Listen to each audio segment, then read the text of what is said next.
What's going on, YouTube? Welcome back to the Trader Jail Shop with me, Jay Seals, and my inmate friend T Hobbs. How's it going? He has the do-rag. He's back in jail. He got convicted of robbing this mother effing market yesterday. That's why he's in jail. I'm getting locked up. I'm catching felonies in this market right now. Like this whole week, I just been catching. He ain't felonies. got a door. He ain't got a window. He got bars. He got his camera is so close to his face. No, I don't know what's up with my camera. I really don't know, guys. Like somebody donate to the channel, right? So I can get a new camera. This man got a camera back from 1995. I don't know what is on. I'm about to buy him one of them phones that he can talk to us in. Cause you know what's gonna suck is when I actually get a new camera, you're not gonna have anything to talk about. I'm sure you'll find something. But nah, I'll find something. First it was your computer being slow, then it was your camera. And this didn't come from me. This is from Zabak the midget, which when you think about it, but you never let it go. No. Don't say it don't come from you when you never let it go. I egg it on. I add on to it now. He gonna say the camera too clear. Exactly. Camera is so clear. It's not like Will Smith. The camera is so clear. It's too clear. I can't see him. It's blinding. Anyway, good morning, everybody. Welcome back to the Trader Shop. My man Jay Seals is in the building. T Hobbs is in the building. It is Thursday. It is Thirsty Thursday. I don't really drink anymore, but it is Thirsty Thursday, and it's time to get into those pre-market plans before this market gets open so we can get you guys on the right path of the market, or at least give you our path of how we see the market. Trade how you want to. We're just here to share with you the way that we prepare for the market every single day. If you like what you see, please make sure you tip the barbers, aka hit the like and subscribe button. Turn the notification bells on so you get notified every time we go live and or put out a video. That being said, Justin's going to jump right into the ES plan. And then right after that, I'm going to clean up and take you guys through the NQ plan. Because, I mean, let's be honest, Justin's the only one trading ES, right? So go for it, brother. Hey, Hustle for Life said he might join me today. So leave me alone. Hey, it's all right. Good. Actually, I'm probably going to be looking at both today. But anyway. As you should. But so yesterday on ES and on NQ, the prior day high has been acting as like really nice support and resistance, and today we didn't open up, but that news we tapped right into this high of day / 45-minute demand, and we got a nice little bid from it. But the bears are back in town. I mean, we are literally almost back at all-time highs. I don't know how close is NQ, just out of curiosity. I think you're being bullish. Oh, sorry. No. I mean the bears are back in town, like they're trying to defend the highs. Oh, okay. They're back in town to try to defend the all-time highs, because we're both really close to all-time highs. So the Bears are back trying to defend all-time highs, trying not to give back all the gains that they've given back, which honestly, we'll see if that matters.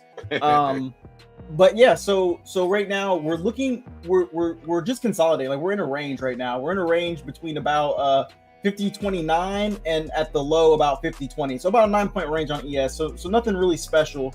But I'm actually looking for us to kind of stay in this range at first.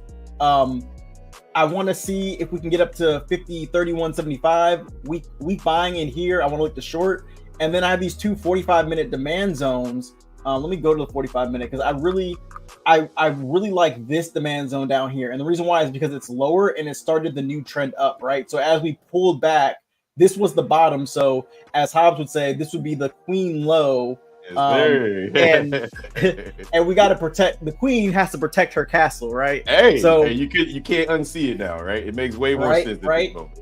So the queen's got to protect right here, and then the queen bought a little bit of reinforcements here. I know you like to call this the queen, but I'm gonna call it the knight. This is her knight. This is her shining knight right here. As long as you understand where the chessboard is at, that's it. So right now the Bulls are putting up the defense down here at this 45-minute demand zone. I really like the rally we got off of this area, and then the ultimate low is here. If we break this area right here, though, right? If we're able to break below here, that's where it's gonna get fun, and I'm gonna tell y'all why. As I think we might actually, because we're looking pretty bearish here. So what I'll be looking for if we break this area is I'll be looking for the inverse head and shoulders for the larger move, right? Because here's your shoulder, here's your head. And then we'll break down here and we'll come back up We'll retest somewhere in this area right here where this new supply is being formed currently, and then swoop right back down.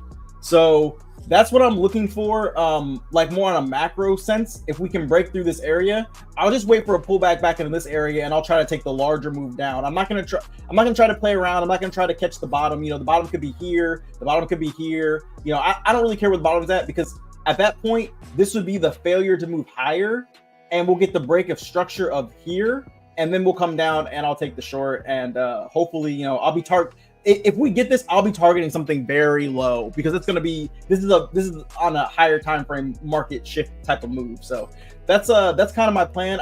It looks like it's already playing out. So that's what I'm kind of anticipating to happen, and I just got to react when it does. So that's what I got.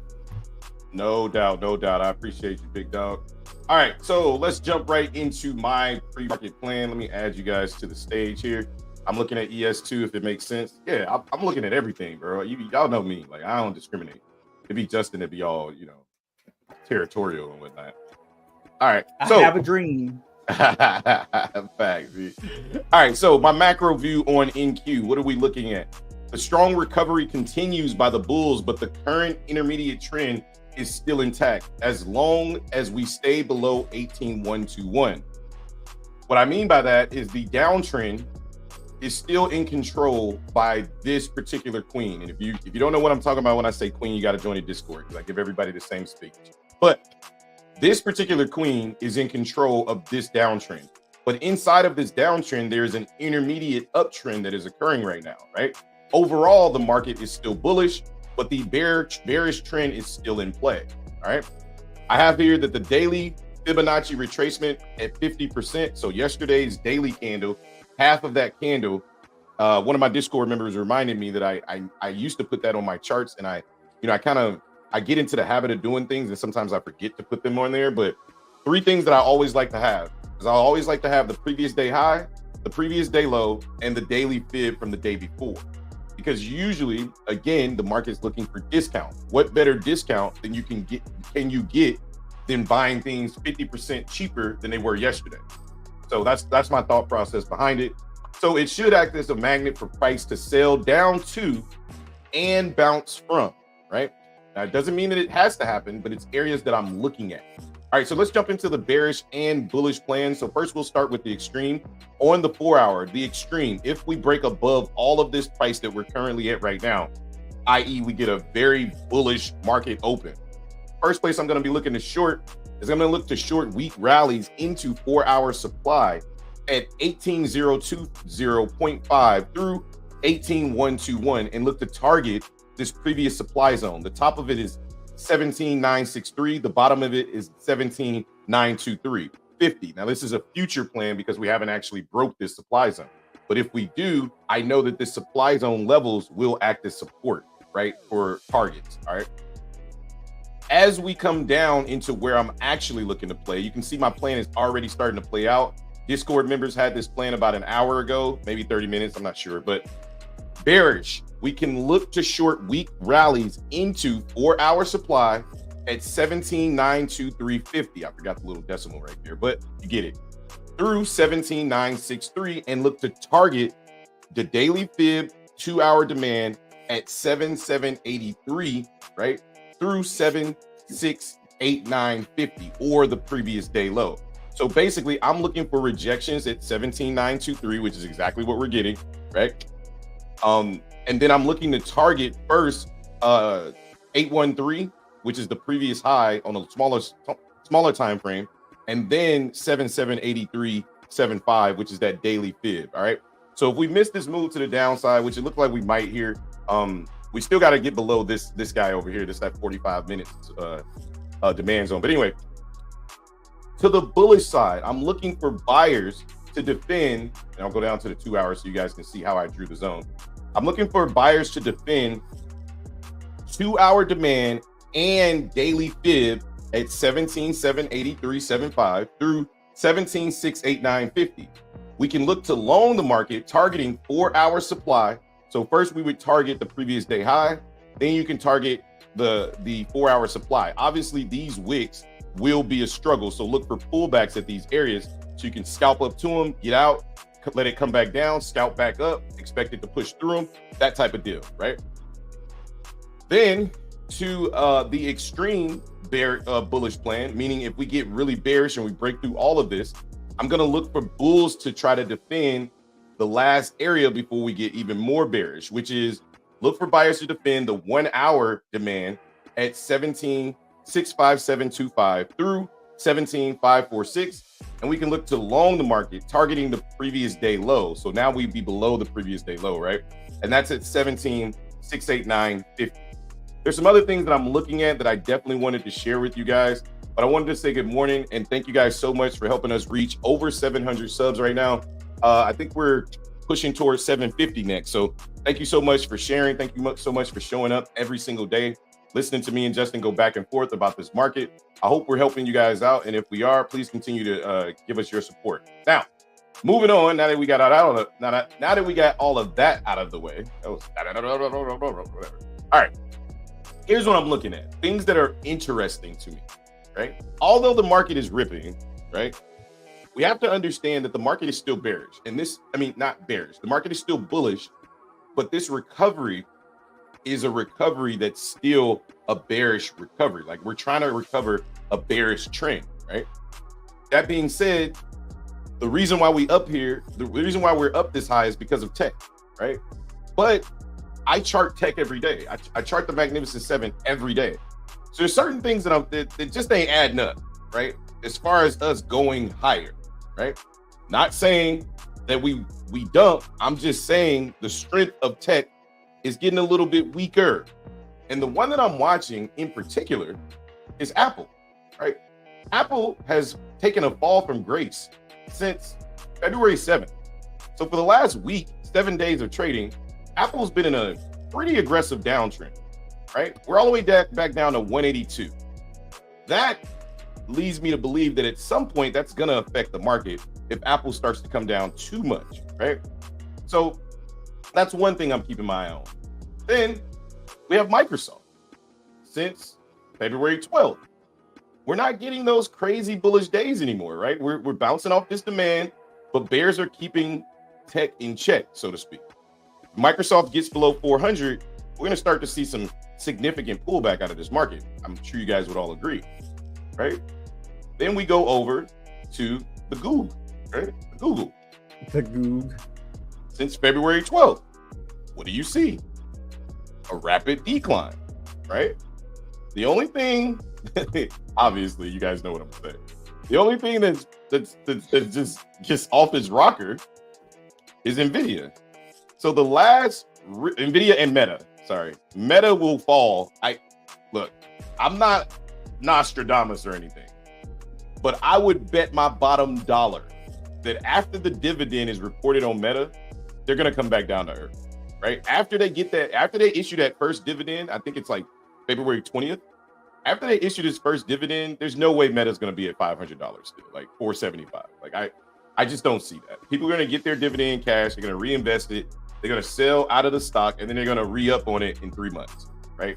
So Meta is still running. NVIDIA is still ripping on, the whole euphoria of AI that hasn't really done anything, right? But everything else is somewhat in a downtrend intermediately, right? So I'm watching these stocks closely. I'm monitoring them, right? But it's just food for thought that I thought that I would, drop for you guys, for you guys' awareness, so to speak. Nothing. I'm not trying to scare anybody. I'm not trying to tell you to go short the market. I'm just saying that there's some things that ain't adding up out of these tech stocks right now. So just food for thought. That's all I got. What do you got, Jay? Let's get into these comments. Stories in the building. Is it stories? I'm pretty sure it's stories. I'm pretty sure. I think it's not stores. You got too many E's for there not to be at stores. But Story says, good morning. Let's get this money. He said he going. Yeah, okay. You read that one. Good morning, Lou F. How's it going? Good morning, Bray. Story says, great breakdown, fellas. By the way, I made the switch to futures today from Forex doing Top Step Combine. Yeah, I mean, in all honesty, futures and Forex are damn near the same exact thing. Like the only difference Well, the biggest difference to me is that the prop firms on futures are way better than Forex. All the Forex prop firms I've researched are expensive. They have two-step like rules or whatever. At one time, they only gave you like 30 days to pass. Like, yeah, it was a whole thing. So yeah, welcome to the good side of trading. Not that Forex is bad or anything, but I think if you're gonna trade Forex, it's probably better to trade with your own money, in my opinion. Black Beauty Machine says gold long for the play. I was just looking at that. It looks like we had a really nice rounding of price on gold. Looks like we had a really nice inverse head and shoulders, and it's moving. I mean, it's up since 6 o'clock this morning. It's up. What is this? Almost 10 points. Like, that's a lot of money in gold. That's like a couple grand for like one mini, I think. So nice also, that. Oil contracts are rolling today, so make sure you guys are getting ready to roll your contracts on oil. Oh, are they? Yeah, I just got the notification on TraderVate when I logged in. Ooh, yeah, that means probably most people should be trading the new contract already, pretty much. It looks like TP smashed on that paper trade. He said TP smashed on that thing. Oh no, I barely missed. Dang, that's unfortunate. Maybe we'll come back up. All right. Stories said, yeah, Stories, how it's pronounced. I do commentary on viral video Stories. Oh, dope. Oh, nice. I'm gonna have to check. Yeah, that out. we got a sub to your channel. Is your channel Stories? Is it the same? Yeah. Whatever his name is on there. That's his channel. I'm pretty sure. Let me look. You know I'm old, man. We about to pull up your stories. Oh, I'm charting my TraderVate over here. I think I'm gonna trade my funded today.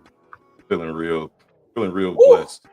Yep, there was the deny. Dang, man, it was man. Not that I would have been trailing this, but it was literally like 2 ticks away from my take profit. Oh, well. Oh, hold on, man. I ain't say my prayers, man. Give me 1 second.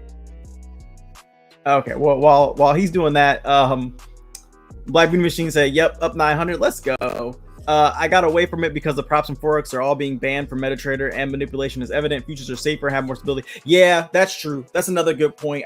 I think futures is like backed by whatever commission that they have, like a trading commission or something like that. So you know, the one thing that scared me a little bit about TopStep is just the TopStep X account. As long as TopStep X gets their stuff together, then it should be fine, because like having your own platform is the only thing that kind of messed up the prop firms. What was it? What was it, like My Funded FX or My FX something? The one that was messing with the fills. They were giving everybody bad fills on purpose. What was that? I know you know what I'm talking about. Oh, yeah, I think it was My Funded Futures or something like that. My Funded FX whatever. Yeah, it was one of those. But yeah, so having your own platform, My Forex Funds, that's what it was. Yeah. So having your own platform like that and being able to manipulate, that's what scares me, and that's what scares me about TopStep X. But TopStep has been around for like 20 years or something like that. So they built themselves. Some people don't like it. Like I've been hearing the reviews, and some people don't like it, but I enjoy it. I don't really see anything wrong with TopStep at all. Like I think as far as the platform, TopStep X, the thing that you guys know what my beef is with TopStep as far as the platform. My only beef is just get rid of the daggone scaling plan. Like scaling plan, yeah. Don't even get rid of it. Just make it fair, right? Like however you allow me to trade in the combine, allow me to trade that way. You know, when I come to the real thing, right? Like it makes no sense to switch it up. So yeah, I don't know why they do that. And my beef so much isn't the fact that they have the scaling plan, even though that is my beef. My biggest thing is that they're not upfront about it. Like they literally took it away. They're like, yeah, no scaling plan. Like we're going away from the scaling plan, and it was just for the combine. And then they're like, oh yeah, by the way, once you get funded, the scaling plan comes back. It's like, wait, what? So you're gonna let me trade without the scaling plan this entire time, and then I get the scaling plan, and then you know I get funded, and now I have to scale? Like, what's the point of that? It's almost like, well, we're doing it to protect you. It's like, what? No, you're not doing it to protect me. You're doing it so I can blow the account. Yeah, you're like, yeah, I'm gonna force you to play, or not force you, but kinda, because it's like I'm not trading 1 or 2 micros. Like I'm not gonna do it. Yeah, so they force you to trade minis. I either need to switch to a different instrument, which is fine. I can trade ES, or This market looks like it's about to push out of this. I'm not gonna lie, but we got a inverse head and shoulders, but we haven't broken that high yet. We keep getting rejected. Yeah, I mean, I want us to come back down. I want to long at lower prices. I don't want to long all the way up here unless we put new highs. I was hoping we were going to break all. I kind of want my bearish thesis to play out. It doesn't look as good on NQ, but on ES, it looks beautiful. We have a 5-minute demand zone, right where we're bouncing right now too. And, where we're bouncing, we got the 45-minute too. That 45-minute. Oh yeah, you're right. Yeah, this is that consolidation. Yeah, we're bouncing already. Yep. If you took that trade, you're already up 20 points. Yeah, I wasn't long on a paper trade right there. I got in a little bit early because I wanted to test something, but the entry was the second entry when we came back down. We just got to break below. We just got to break above 895. All right, Black Beauty Machine says NQ is sideways. Yeah, it's moving sideways, but so is ES. The entire market's moving sideways right now. We just double bottom. We just double bottom off 882, guys. Like we're sideways action happens every time we break a low or every time we break a high, right? But that doesn't mean you can't trade it, right? Like don't limit yourself to just, I mean, I shouldn't say limit yourself. I would just say open your minds to understanding consolidation, right? Like just don't just say, oh, we're in consolidation, so I can't trade it. Well, that consolidation is where the breakouts come from, right? So if we understand consolidation a little better, we anticipate it, and then we look to either trade it or wait for price to come out of it, right? So if we put these white lines right here, this is the consolidation period that we expect because of the fact that we broke this low, right? Once we expect that, I can get long at 880 to take profit at 96, get short down here, right? Understanding that the overall trend is up. Look at this beautiful double bottom you missed just because, oh, we're in consolidation. It's like, why wait for this consolidation to break out? Well, you can get long or short positions inside of this consolidation if you understand what's happening. So. Yeah, I think at least for me, I like to play the larger of the consolidation ranges, but which I mean, I still would have been okay because I identified the low there, which was in demand, and I would have been looking to long it in demand. So, but yeah, you are right. And we've just been, ever since we broke the high last night, we've just been consolidating up here. Story says, haha, yeah, started in June last year, fell off a few of the winter months, but I'm back. Yeah, the winter months were trash. Well, unless you're trading NQ, then I can't say that. But if you're trading ES, the winter months were trash. Nope. We're not going to do that. We're not going to do that, sir. We're not going to do that. We're not going to laugh at ES today, sir. No, I'm playing. How did I get booted already for smiling? All I do is smile. I'm just joking. Story says, can y'all explain that more in terms of the scaling plan and the Oh, yeah, sure. Okay, so in the combine, they allow you to trade five up to 5 lots, or 5 contracts, right? It doesn't matter whether they're minis or micros, you can trade 5, right? Yep.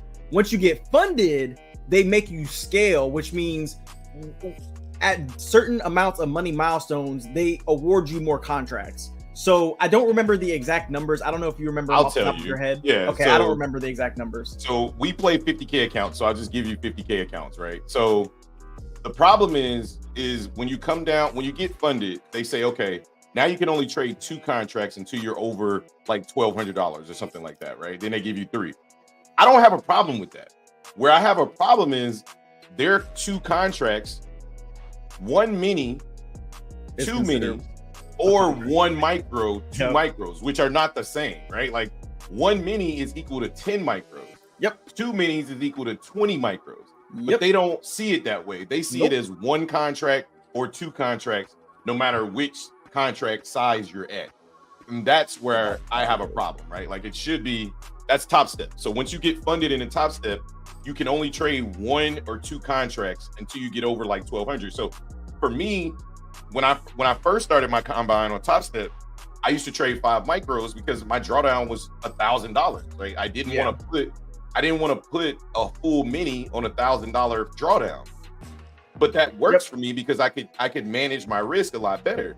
But then when I got funded, they was like, yeah, you can't trade 5 micros anymore. It's like, that's what got me here. Why would I change that? So exactly. That's the part that throws you off a little bit. So the only way that you can kind of combat that is basically 5 micros on NQ is actually equal to 5 micros on ES. So you kind of have to trade. You might have to change your trading style a little bit if you're going to trade ES. But if you want to trade this, if you want to trade with 5 micros, you pretty much have to trade 1 ES lot because they do it in lots, which I think is dumb. Again, if you're going to give me the power, like Hobbs saying, if you're going to give me the power to trade a mini, then you should give me the power to trade 10 micros because it's the exact same thing. There's literally no difference. And I've complained to them and they're like, well, we know that really sucks, but this is the way we do it. It's like, for what? Why? If you're going to allow me to trade 2 minis, then what's the difference of trading 20 micros? And just to answer Lou's question, it's Top Step. It's not Apex. So yeah. Oh, he just asked, is that Top Step or Apex? I know. I answered. I was like, yeah, it's Top Step because I didn't pull the question up. I just read it. Okay, gotcha. Yeah. Cordy says, hey, what's up, people? Honestly, unemployment claims is the easiest event to trade. The same over and over and over again. Is it? I don't even pay attention to the news and what happens. Yeah, like I know that it's there, but I don't really care, honestly. Like the way I look at it is price is gonna do price. Like it always is gonna do what it needs to do. The only thing it uses news for is to facilitate it can go to its structure faster because there's more volatility. Other than that, like I honestly don't even pay attention to it. Yeah, twice. Yeah, I feel you, bro. We've been complaining about this for months now about Top Step and Apex. Yeah, it's stupid. Dan, you got the same line I got, bro. I'm at this point. I'm just waiting for this to break out and then come back and then go. That's all I'm waiting on. I'm just waiting. I was gonna say, Mike said, I'm officially funded again and going to try to keep it. This time 3 PAs trying to trade only micros. Yeah, bro. Honestly, like that's all you need. Like you can change your life with micros. You got 3 PA accounts. Just, I'm not gonna tell you how much money you should make, but just think about it. If you make $200 a day, that on 3 PAs, that's $600 a day. Yeah.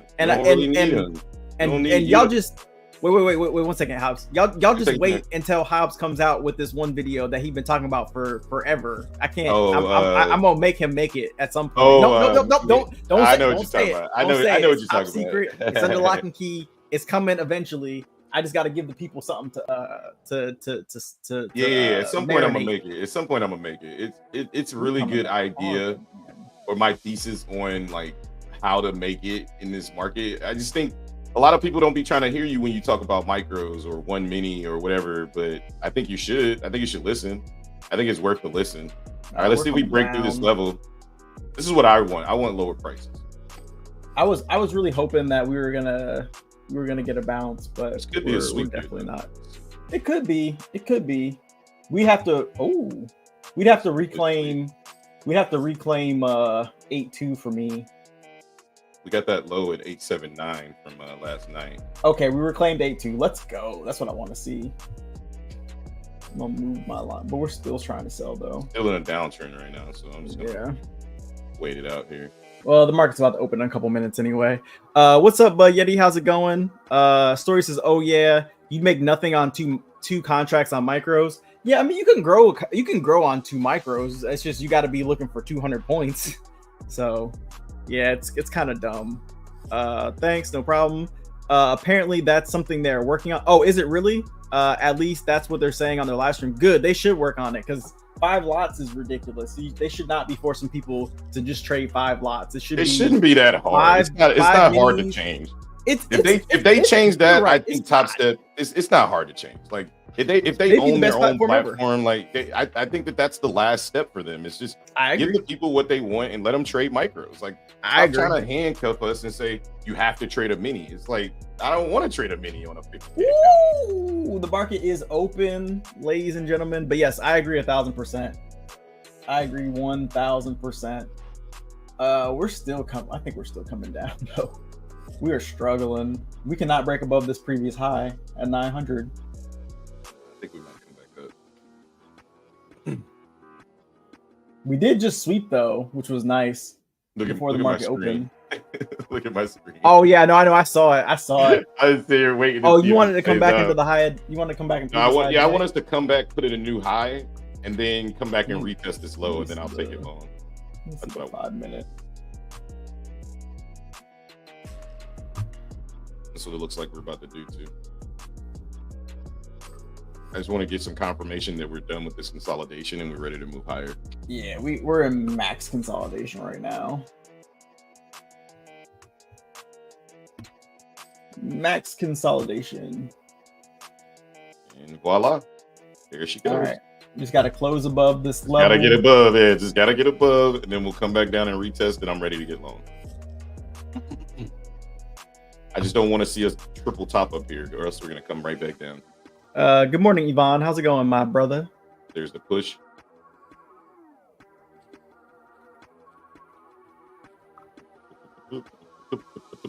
Yeah, we held that low really nice. We gotta get above this high. We can't get above this high. They come right back down. For 1 minute. Yeah, we just keep wicking above.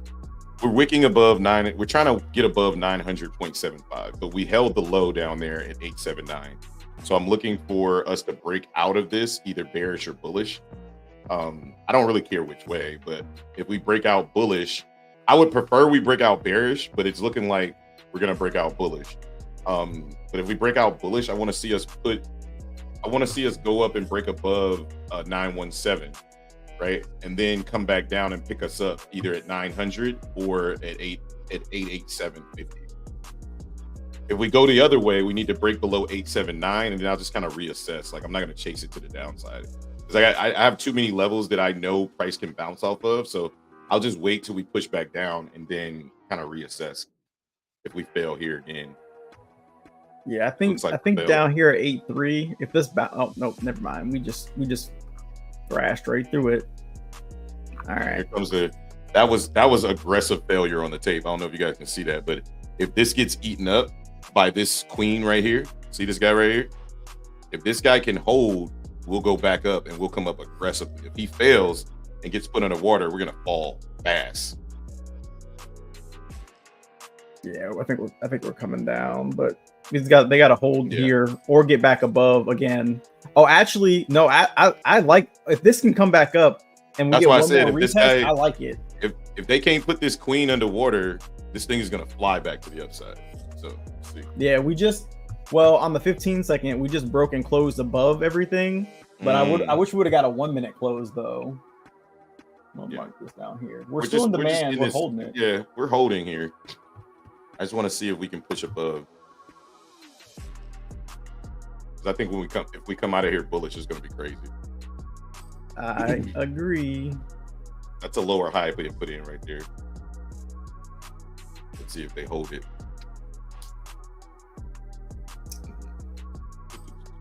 Just watching the tape here. You guys can see, get a little closer to price. You can see this area right here. That's the higher low being put in right there at 882, right? So remember, this queen is back here trying to protect, but it's a higher low, but it's also a lower high, right? So look at ES. ES is taking off right now with the rest of buying. For sure. Oh yeah, ES is gone. All right, so on ES, I'm just looking for us to come back into 50 19, 50 20-ish area, and if we can come back into there, then I'll look to take the market long. But I haven't really missed the boat on NQ just yet, so yeah, NQ's still playing games. I want to see what we do down here because ES might be lying to us because NQ is I'm watching NQ. Yeah, I'm watching NQ on my trading screen, and Jesus Christ, it is coming down. NASDAQ is not looking like NQ and looking like ES at all, and that's strange. ES might be running because of the banks or something. I don't know. Let's check these stocks. See what stocks are doing. Nvidia is getting a nice push to the downside. Apple's coming down. Microsoft is not doing anything, and neither is Google. Yeah, right now I would not touch anything to the long side because Nvidia and Apple are both selling off. Yeah, that's why I said NQ is already coming down. That ES is pushing. I'm like, I ain't buying it. I'm like, I'm not buying ES. Hey, Black Beauty Machine, if you're still in gold, good freaking job. Jesus Christ, gold is pumping.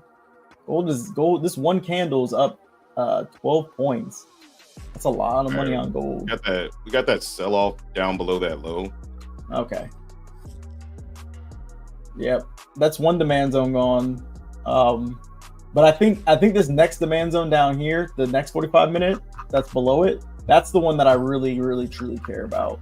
because that's the one that started this whole new trend that we got on the pullback. So see if that one holds.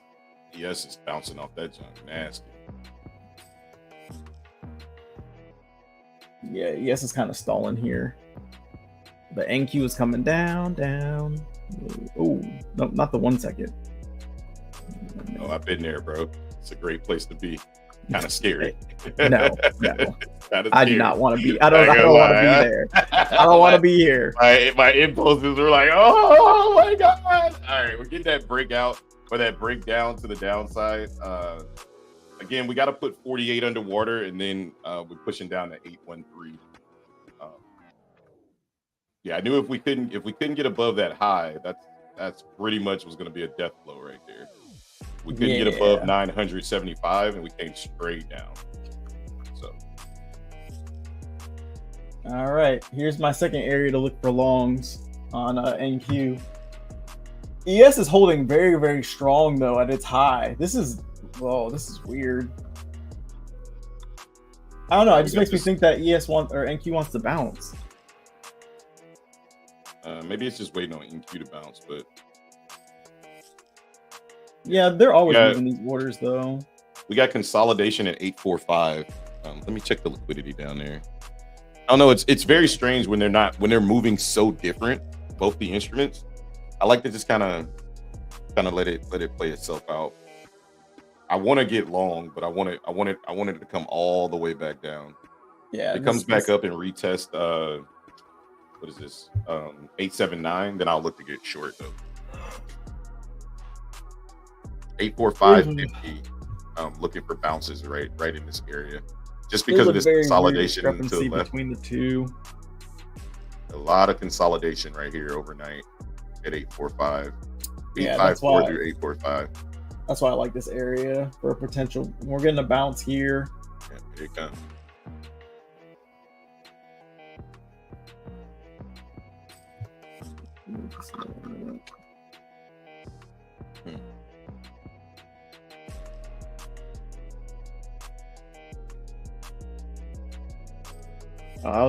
That was a beautiful bounce. Beautiful bounce. 1 minute. Yeah, ES is still pumping. I'll wait and see if we retest a 5.9. Double bottom down here on the tape, guys. Nice little push above this high right here. See if we can hold this area. We get some aggressive buying coming out of here. Need to break above this area right here. We're going to be bullish.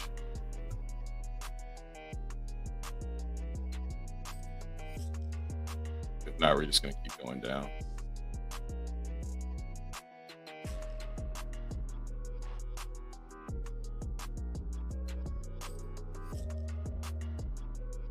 Yeah, still looking bearish. See how we got that rejection right at that level where that previous selling came in? Came right back up there to 870. Drop right back down. Now price is going to try to break through 847. If it can't, if these bulls can't hold, then they're just going to keep coming down. That's a nice little scalp right there. From 70 down to 55. That's 25 points right there.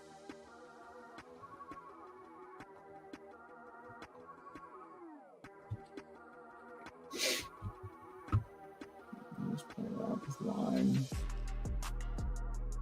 Yeah, ES is still holding. Remember, we just broke a low, so we expect consolidation here. But if we can get above this high at 72, it'll be good. But if we keep pushing up here and these bears keep pushing it back down, we're going to break these lows. Just looking at this as a consolidatory area until we get above the high or break the low. I think we're coming back up. ES is pushing.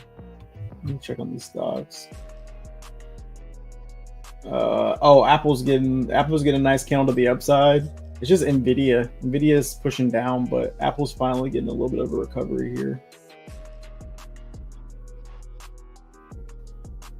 All right, there's the break. See if we can close. Don't fail here. Close. Oh, smelling like failure. Need to step in here. There you go. Step in. Up.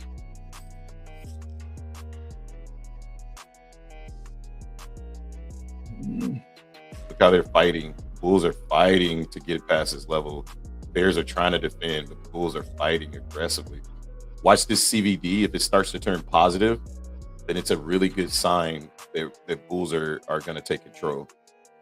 It's negative 2,000 right now, but watch it to see if it starts to push into the positive territory. If not, you'll see it. See how aggressive the selling is? See that? I got short at 6.6. Nice. And I'm out. Nice. All right, I just took a quick scalp right there. I saw inverse head and shoulders forming. There was a little bit head and shoulders. Oh, sorry. You know I get it wrong all the time. I saw a head and shoulders forming on the tape. There was a really small buy order right there. I knew this wasn't going to last long, but I got in before the selling started, and I took a nice little 10-point scalp right there. Welcome to the party, baby. Welcome to the smoke show. Shut up. I'm still looking for longs, but there was an opportunity, so I took it. Yep, we're in a range right now. Shut up, hustler for longs. Yeah, he don't like to admit it, man, because you know what that means. I know what that means, right? Good trade, brother. Welcome to the party, baby. Shut up. I don't want to hear from none of y'all. Yeah, way to get you. You know the morning started off right. You know the funny thing about that was I didn't even have a stop loss to the upside, so I was like, this got to work out. It's like this gonna work. You already knew it was gonna work. Remember, we just broke a low, this is looking so we like another consolidation. To the upside, though, potentially. I'm not gonna take it though. I think we're consolidating to potentially go lower, but we'll see. I see an inverse head and shoulders here, and we tap back in to where I would have liked to get long, but I was trying to do something. But we got the lack of selling down there as well. This is, you see it? You see? Yep. You see? Yeah, you see. Well, I mean, either way it goes, whichever way we go, you know now that we're in a range, right? You can see the range is here, and the top side is here. So if you're looking to get short, you don't want to be shorting as this is coming down. You want to do exactly what Justin does. You wanted to spot the head right here, this shoulder here, and then as soon as we tap back into this shoulder, you get short, putting your stop above this high, risking 6 points, expecting for price to come back down to this low. That's how you trade the range, right? Like, do not be looking to trade the range short up here, expecting us to push below this low. Instead, just wait till we come back up to the high, because we're range bound right now. This is the consolidation everybody else wants to stay away from. Are you showing them the tape? Yeah, I'm showing them on the tape. I was confused. Yeah, no, he wasn't.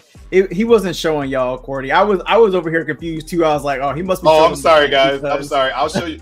I teach I'm trying to teach the Discord order flow as well as the strategy. So if you hear me talking, it's because I'm talking to the Discord members, because I'm sharing my bookmap screen with them. So I walk them through how to read order flow in real time. Like I try not to trade as much while I'm on stream.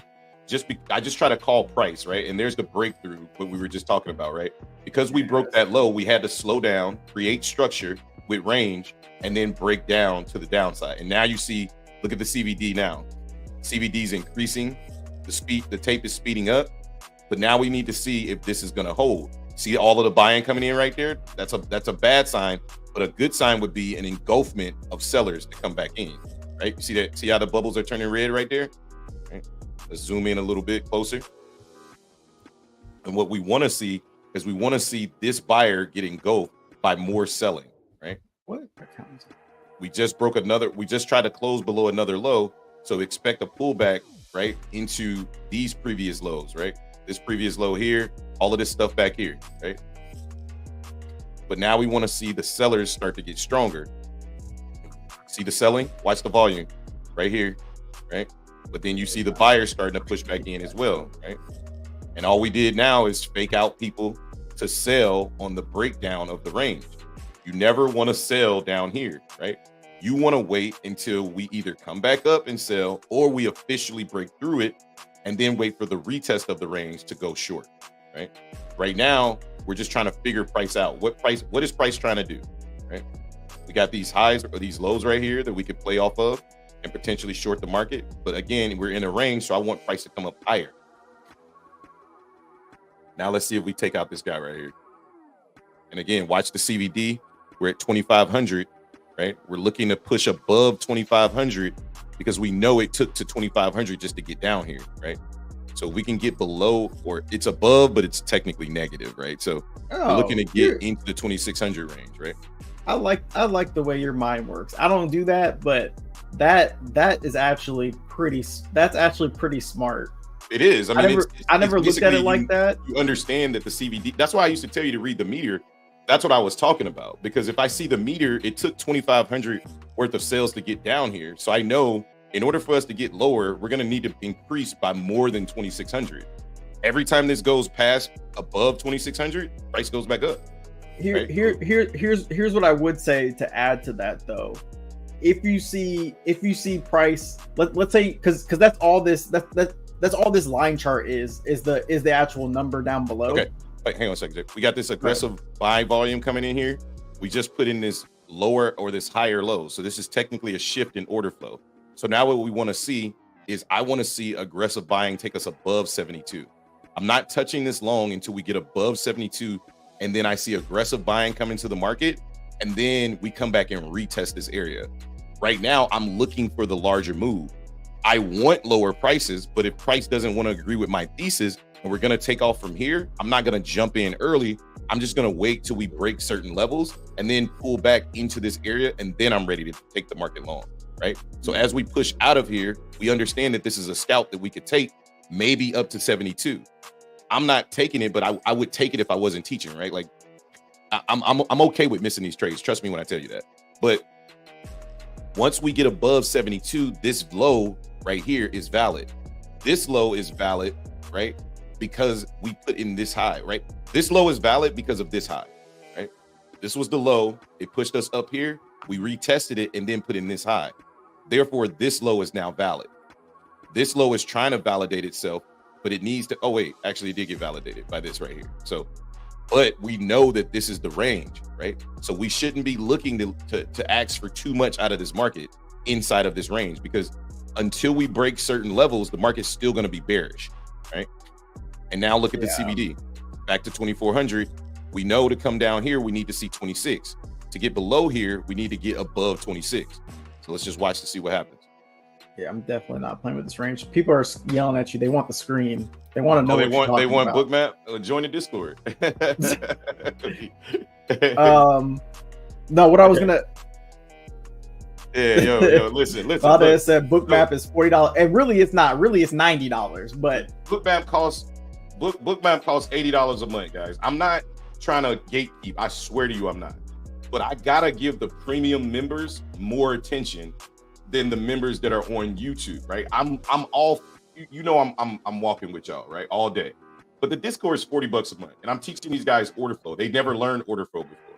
So the best way to learn order flow is to walk them through it in real price action, right? So I prioritize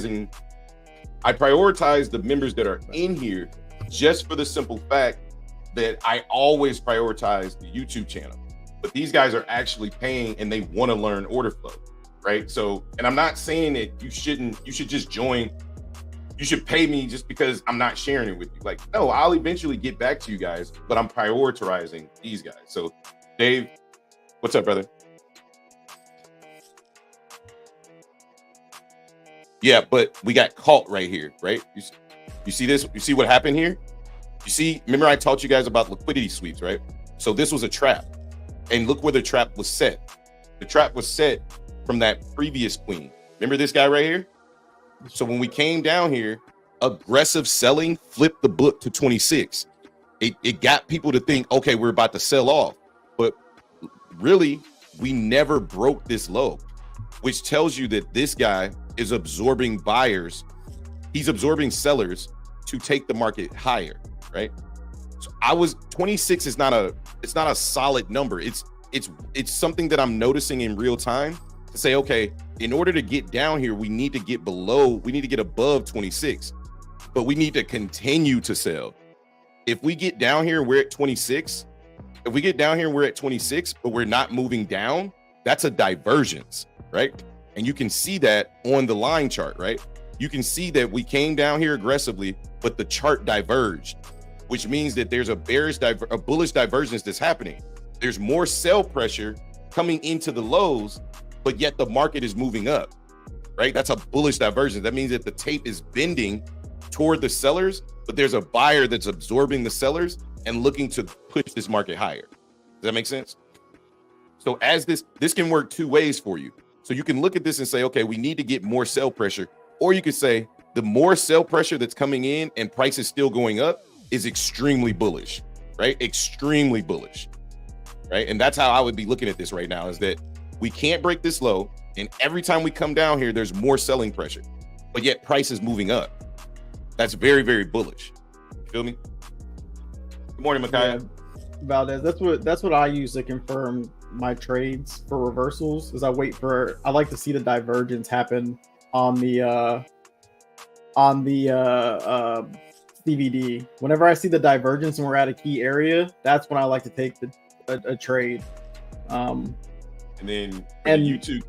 Go ahead, brother. Go ahead. Oh, I was gonna say, a lot of times what we see on these divergences too is you'll see the divergence and then we'll come down one more time and then we'll get really small bubbles on the like to the downside or to the upside, whichever way you want to go, the opposite way.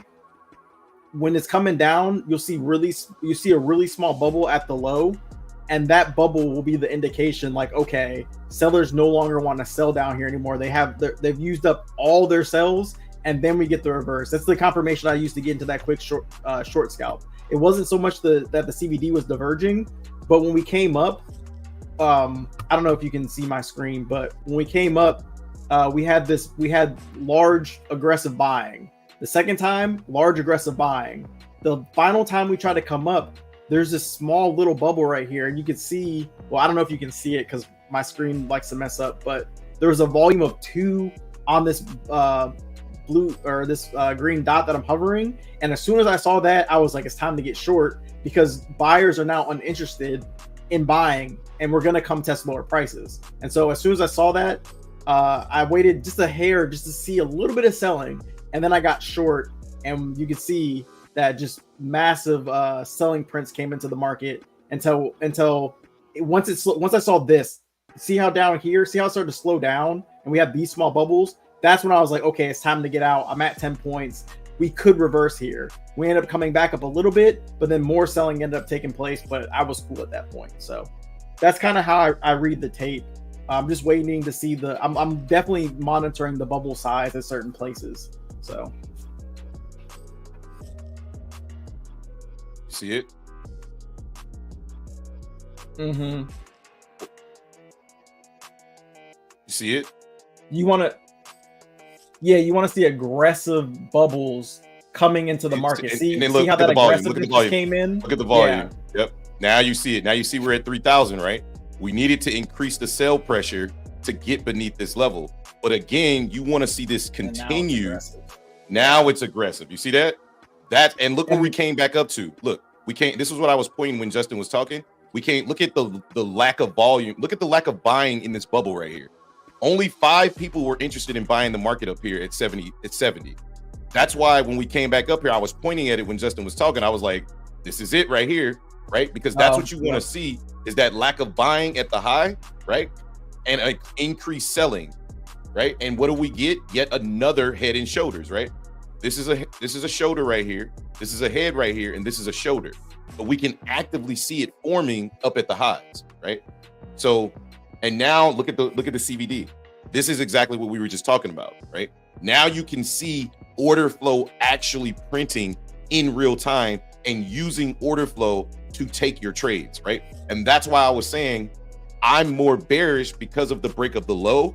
I'm just viewing this as consolidation to go lower, right? And now we're looking to retest the previous high. Now we go back to our charts and say, okay, where are we on the charts?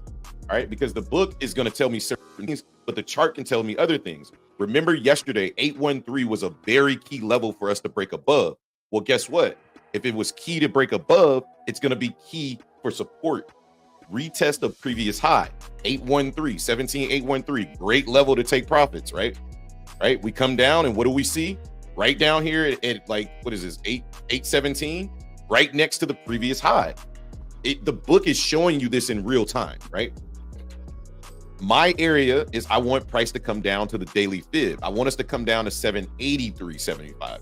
But I'm aware that there's a bounce. It has bounce potential at 813, right?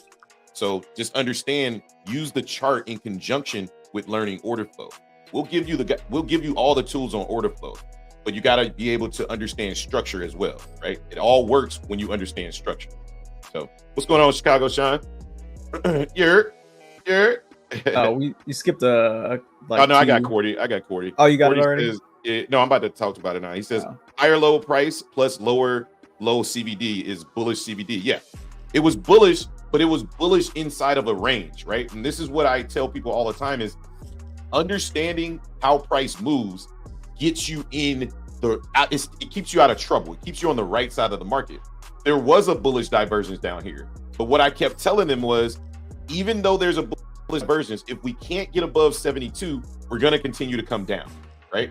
The bullish divergence is just a way to trap sellers at the lows and then trap buyers at the highs, right? But if you understand structure, you understand that you fade this or you trade it, right? You can scalp it, right? And then drop it down, understanding that the overall trend is to the downside. So you shouldn't be looking to reverse the trend until the order flow shifts, right?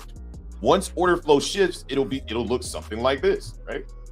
It'll go up, it'll go down, it'll go back up, lower, it'll go down, it'll go back up lower, and then it'll go down, and then it'll consolidate once it breaks a low.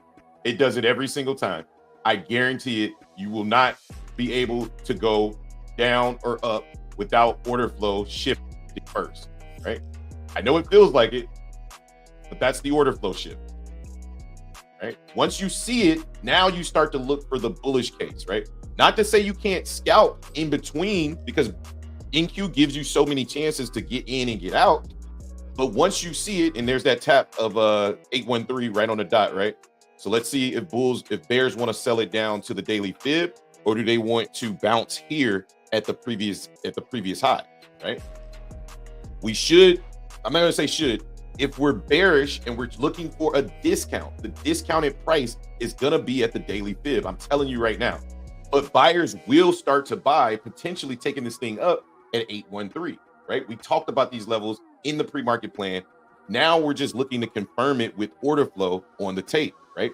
We understand that this is a level that price could reverse at, but we also understand that price could come down a little further because it's a discounted price, right? And to Yvonne's point, around that time, right? Because it all works around that time, it also should be about 9:30-ish, right? 10:50 or whatever time it is that price reverses. This happens every single day. That's why ICT works. That's why trend lines work. That's why order flow works. But you have to be able to engulf it all with structure of the market, right? I've looked into all of it. And that's why I'm so in tune with the market. The market is like, I have a relationship with the market, right? Like, I made my money at midnight, right? I made $800, $900 at midnight. I don't care what the market does right now. I'm here to teach, right? I'll call out price, no problem, right? But I'm here to teach and educate. And then when the market's closed, I mean, when I'm off stream, I'm done with the Discord, they know how I get down, right? They know how I get down. Like, I don't have nothing to prove anymore, right? I know what I can do, and I know that I have confidence in everything that I'm seeing. And I'm not saying that my strategy is the best, because I don't have a quote unquote named strategy. I don't need to name a strategy. It's called market structure. That's the name, right? Like, that's the name. Plug anything in with market structure and you got a strategy. You guys see the lows down here on the tape?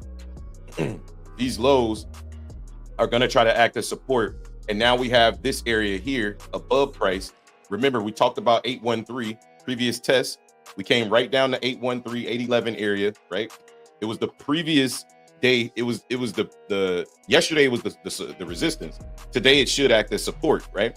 So now we just want to see price trade above 830, right? And then we can get long, or you can play this range, understanding that 830 is the high, right? Or 832 or whatever that is up there. 830 is the high, right?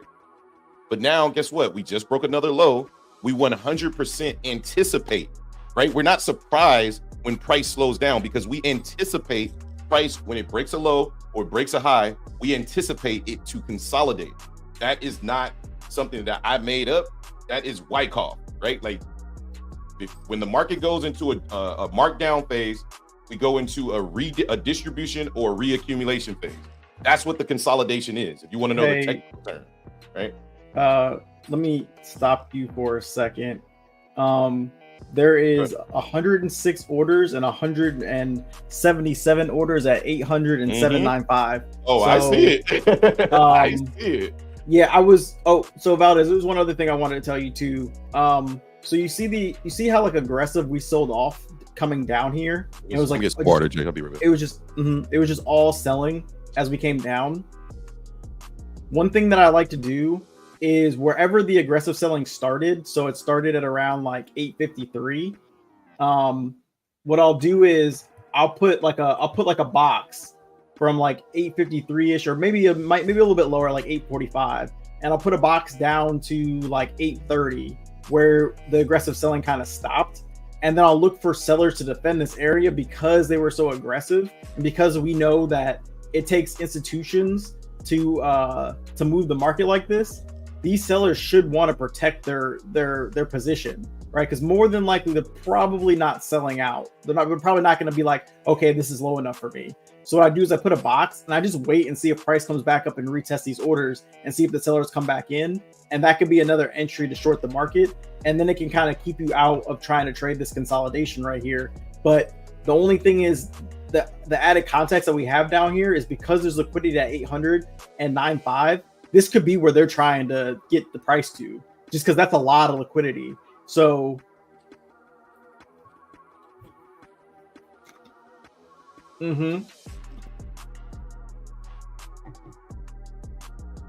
yeah. So what I would be doing, what I'm doing right now, is I'm waiting to see whether or not we come back up, try to defend the area that we just sold off from, and then if we defend it, then my target would be down here at these orders, expecting us to fill them and not break. And we would probably break below them for a second, but this would be the area where we would potentially get the bounce back to the upside, especially looking at ES, because ES is still holding. Like NQ is selling off, ES is not. But here comes the move to the downside right here. We're about to fill these orders.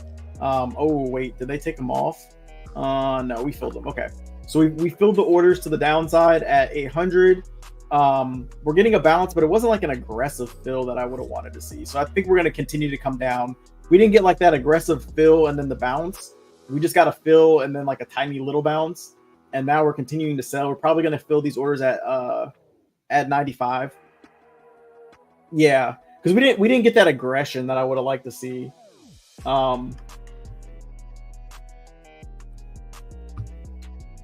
Yeah, I ignore the 9-0 orders because those are the orders that are always moving with price. They're never going to get filled. Yeah, it's like an algorithm or something. It's like some weird algorithm that just moves with 100 orders up or down. It started like at the end of last year. I don't know what that's about, but yeah, I ignore those orders. Those orders aren't relevant to anything. They just, unless they go away anytime soon, there's no point. I don't know who's doing this.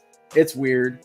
Southern Smoke says, do you guys offer personal training? Yeah. So in the Discord every single day, like the guys are learning right now, but every single day, we just had a new member join yesterday. Every single day, like guys, my Discord is a community. It's not a university, right? Like it's different strokes for different folks. I run a community. Inside that community, we're there to help each other, right? I am the leader. Justin is a leader. Like we're the lead barbers, right? That's how our entire thing is set. Our entire theme is set around a barbershop. So we're lead barbers, but we also have developing barbers, right? Everybody's trying to get lined up. Watch this breakout here, guys. We're looking to get back above, trade back above 830. Yeah, go ahead. Yeah. So for the CVD, again, we're looking. Hey, I wasn't really paying attention to it, but basically I'm looking for this to turn. It's negative right now, right? But hear me out. This CVD is going to help you for continuations and potential reversals, right? Don't put too much weight in the meter all the time. Instead, put more weight on your levels and what structure is doing. Like, don't go away from that. Right now, we understand that we're in a range from 830 down to roughly 807, right? But we're trying to sweep this range, and we understand that the market is still bearish, or this trend is still bearish. We will not look to long this, or at least for me, I'm not looking to long this until order flow shifts. Order flow shifts for me when we get back above 830, right? And then we come back, and if this is aggressive buying, we come back down and we retest this level, right? That's where I want the order flow to shift. And it looks like we're trying to push. What I'm watching more so than the CVD is the volume. The volume and the CVD correlate. The more volume that comes in, the lower the CVD is going to go toward the positive side, right? The more selling comes in, obviously vice versa, right? But more importantly is, where am I at in regards to structure? Feel me? But yeah, so I'm gonna mute you for a second, Hop, so I can talk about this. Yeah, no problem, no problem. Oh wait, no, hold up. I'm gonna mute myself. My bad. Yeah, you gotta mute yourself in here. Yeah. All right, so yeah, as far as personal training, like I said, there's no question that I won't answer, and I'll answer it multiple times, because I was an instructor. Wait, I gotta mute myself in Discord so y'all can hear him too. Hang on. So I was an instructor in the United States Navy, right, for like 6 or 7 years. So I understand that there's different personalities when it comes to training on new things, right? All I ask is, if you join the Discord, do the work, right? I don't care which strategy you trade. I really don't. As long as you understand market structure, that's the work that I care that you do, right? If you're just gonna come in there and look for call outs, like you're gonna be wasting your time, right? But if you're looking, again, we got this previous retest, this previous high retest here at 813. Now we're looking to trade above 830. All right, we're trading above 830. You guys see that? So now this range just became my buy box, right? If we can close here, right? I want to see this close. I don't want to see this break down. I want to see this close. So this range just became my buy box now, guys.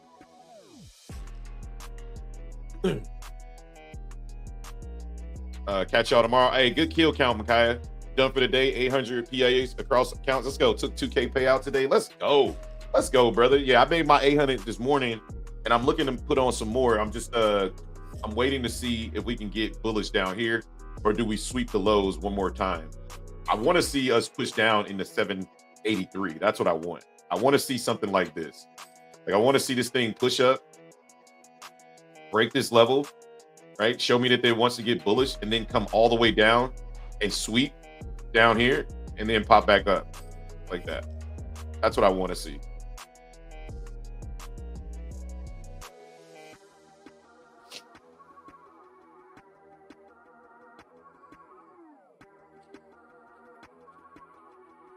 %, tap of the 12-minute. Yeah, that makes sense, because 50%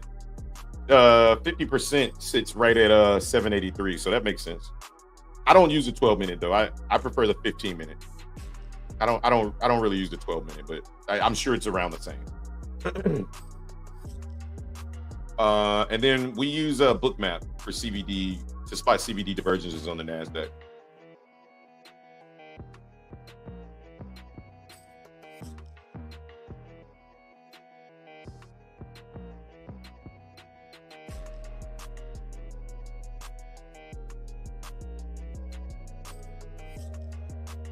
All right, now we've had a shift. We've had a shift in order flow now, guys. So now long should be good. So Yvonne, on the next pullback, you should be looking to get long here. All right, we're done. I think we're done with the selling here. So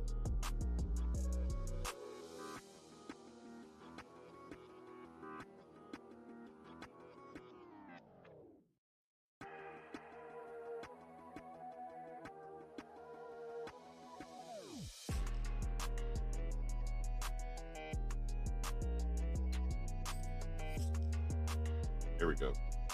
See, we can't get this clean push out. This is the scalp. You can expect this to pull back at some point. Yeah, I was just telling the Discord, ES is in a range right now, and it's at the it's at the high of the range. And yeah, then I was just waiting on you guys to finish talking. I'm muted now. And NQ's at a 5 minute supply zone. That's also basically was once resistance or support. So I'm kind of looking forward to turn resistance, and then either put in the higher low that we've been waiting on, or breaking through all this. So yes, that's what I'm looking at. Sales could come back in. I'm expecting sales to come back in. I'm anticipating what is this 867 870 area. I'm anticipating something like this. This is what I want to see. Obviously price can do whatever it wants, but this is what I want to see. I want to see a break of this high and then a pullback, right? And then go long. That's what I'm looking for. All of this is scalpable. All of this stuff is good, but when I'm teaching and trading, it doesn't really work out. It works out, but I end up making little small errors. So I've just dedicated myself to the teaching aspect while I'm on stream and or Discord. I've kind of dedicated myself to that aspect of things. And then once all of that is done, then I focus on my trades. Like I was telling Justin, I said, honestly, like I prefer to trade in the afternoon session. Like the moves are so much cleaner. All right, I'm looking to see if we break this high right here. I really like the volume that we got in that 5 minute with a really small candle. I'm waiting to see if we can't come back up, run the high, get back underneath it, and then have that final test. Let's stress this box out here. I was talking to the Discord. We got this aggressive buying coming from this area, right? So all I'm looking for now is price to come back down here and retest. I love to see price trade above 72 first before it comes down here. But these were all good long opportunities, right? We spotted the area. We knew where the sell or the buy pressure was coming in. This was a good area to get long. Put your stop beneath here, right? Just understanding the order flow and matching that up with price action is all I'm trying to teach you guys, right? And not price action, with market structure. This thing's still coming up. Stop it. All right, that trade idea is getting nicknamed. Are you trying to short or are you trying to long? Yeah, I was trying to get a quick scalp short back into the, because I think we're gonna come back down or at some point, and I was hoping that we're gonna come back down. Are you on NQ or ES? NQ. ES is playing games. I could have long ES at the low where I was looking to get long originally. It bounced perfectly actually, but ES is moving so slow today. It's only up 7 points. Why is VWAP? Oh, it's always different. Never mind. Remember, we're trading now back into that previous range, so expect volatility back to the downside here. I would love to see us trade above this range, but we may not get it. I'm cool with the break of this high. Like I'm completely okay with this. I just want price to come back down a little bit. If we break above here, then I'm not trading this. I'll look for the retest. Are you looking at 2.7? 2.7 for the retest. Mm-hmm. Yeah, 2.7 is an area, but I really want us to trade above. I really want us to trade above 72. Like I want us to trade above 72, break out, and then come back down, and then I'll take it long at 3.8 through about 2.7. No, he's looking for a short scalp. I'm looking to scalp this short back down into the range, like back down to like 2.7 to like 2.10ish, from 2.7 to 10 is what I'm looking for to scalp it back down.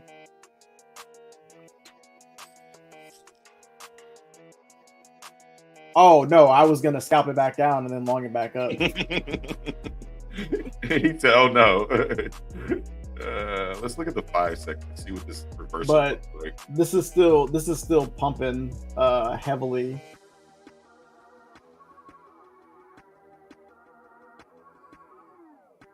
Yeah. Okay. So let me. All right, can you still see my tape? Because I missed this, and I mean, not like it's gonna haunt me or anything, but this long right here, I didn't notice it while it was happening. It's one of those things where sometimes you miss things, but we had this nice support right here where like the market came up, came down, and see how we were just bouncing around, and then we got that strong selling into this area where we picked up those bids, right? I should have drawn a line right here. And this is what I'm starting to look for, because as soon as we broke over this line where this prior support was, as soon as we faked all this out and came back up, we came back and retested this line perfectly and then bounced. And this was the entry to take the market long. And then all we had to do was just get above the previous high. So, if you wanted to, from 10 to 25, I mean, that's a 15-point move right there, but you could have just trailed it, and then we would have caught this entire move to the upside. We just would have missed the bottom portion of the move. More importantly, you're seeing it, right? Like, more importantly, you see it and you know it's there. So you're not going to miss it every time. You're not going to be on stream. You're not going to be on stream teaching, going through bookmap, doing all this other stuff. You're going to be focused on the charts. And that's the one thing I've kind of like realized is like, while we're on stream, right? Like I'm dedicating my time to the streamers and the Discord members, right? If I miss some trades, like I'm not tripping. I see the trade, but I'd rather be locked in to take the trade, right? The entry was 810, right? Like we all know that 811, 810. That was the entry, especially on the 5 second. And this is why we go down to the 5 second. To your point, Justin, is when you draw that line right here, because this is where I would draw the line right here at these low wicks right here. Oh yeah, that's all. Yeah, that's all I'm talking about. Yep, this right here, right? Mm-hmm. Or yep, my blue line basically is already right there, right? So if we go down to the 5 second chart though, and here we come down back to my box where I want to trade, right? Look at what that looks like on the 5 second. You can get long off the 5 second much faster, and then put your stops below the previous low, really. Mm-hmm. So you go down to the 30 second. Let me see this. Yeah, so we're getting the drop. We got the break of structure there. So now I'm just looking for us to come back up to like 5.8. Take this quick scalp down to the downside. Let's see here.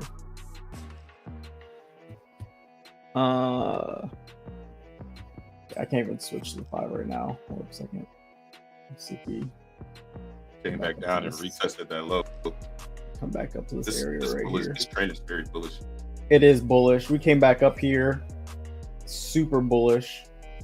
But if this buying gets shut down, though... okay, perfect. Now you're back home with me, Micaiah. I didn't even have VWAP, but you said 867. I said 872. You was like, wait a minute, scratch 867. I want 872 because VWAP's right there. I don't even know VWAP's right there. I just know that that's where the range is. I want to see us trade above that range and then come back down. Nope. That's what I want. And I'll probably scalp it. I'll probably short it up there. If we tap 867. I'll 872. I'll look to short up there and then push it back down to 838.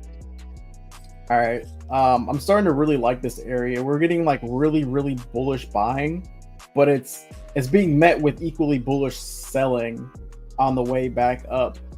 That was the second attempt to break. I still think we come up again though. I don't want, if this just goes, then that's fine. I didn't really get a confirmation signal, so.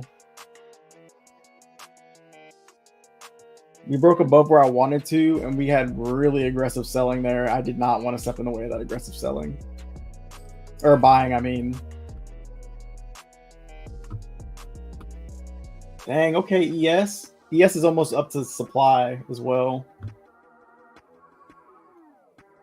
And coming back up. Just looking for weakness in the tape.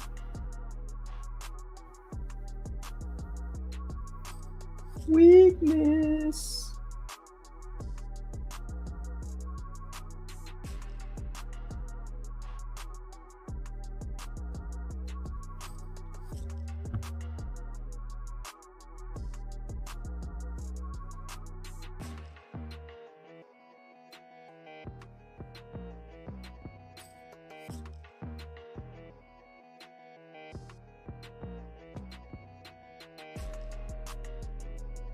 Oh, okay.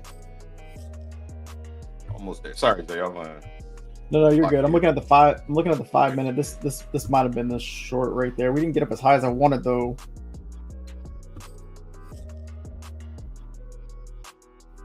I hate when that happens. But we're making lower highs here. Let's see if this breaks the trend. I don't want to short here. I want to short it up higher. But we already kind of touched down, which sucks if we come back up. On the 5-minute, we got that we got a really nice doji candle. I think we want to come back down, but I want to see us I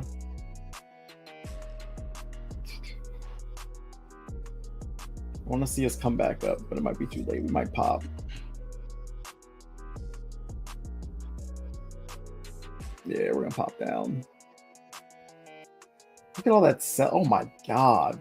See all that selling down there? Jesus Christ. I'm expecting it.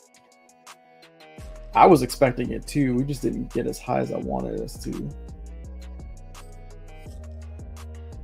Yeah, we're coming down. Did you get short? No, I'm looking to get long.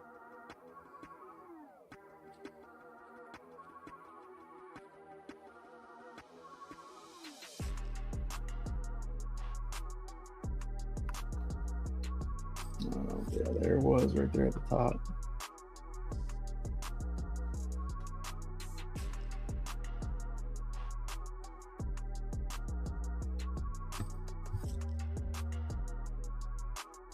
All right, we just tapped into that low right there at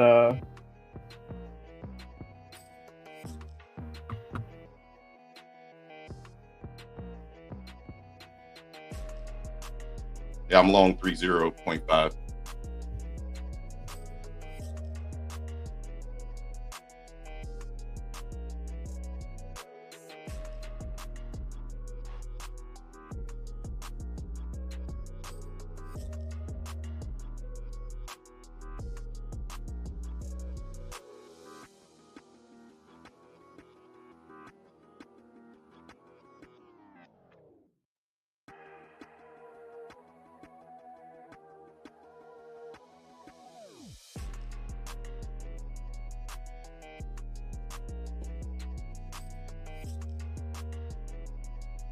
good trade.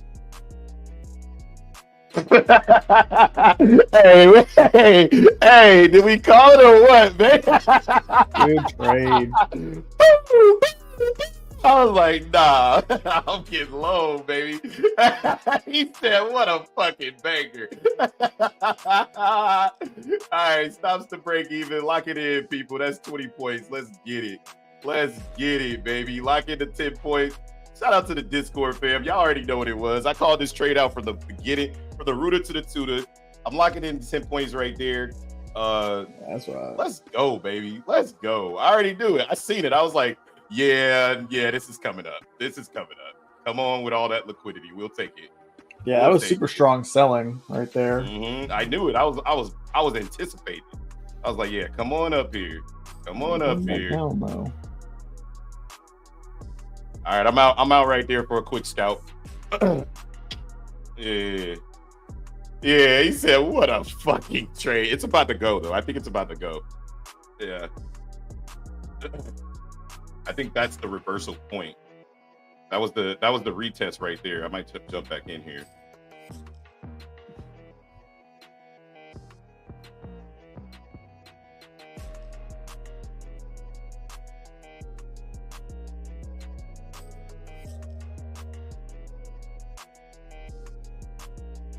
Oh yeah, absolutely, absolutely. Oh, the gap lined up perfectly with the demand zone too. Yeah.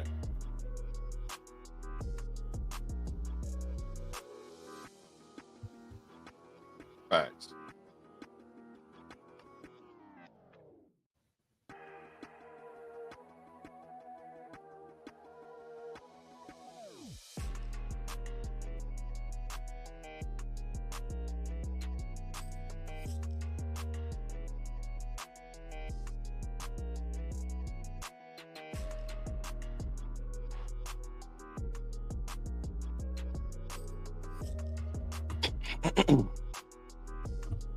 Yeah, I took it at 4-5. I added more size this time. I was like, yeah, we're about to go. Come on, push up there. Yeah. It was a banger. It was a beauty. We just want to see that aggressive buying start coming in. 15-minute looks good too. So does the 5.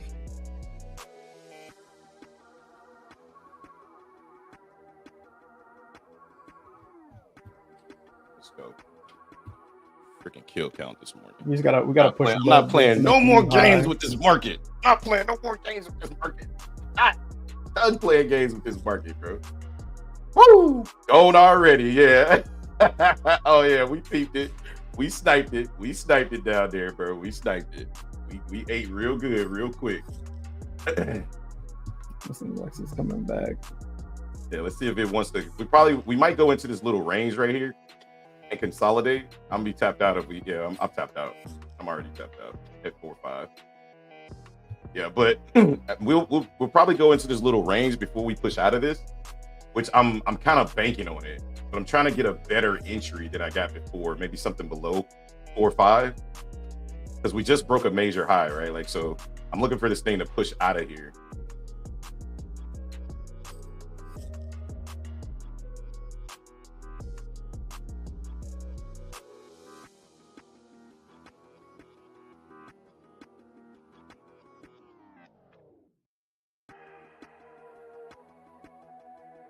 And selling is trying to take it down here.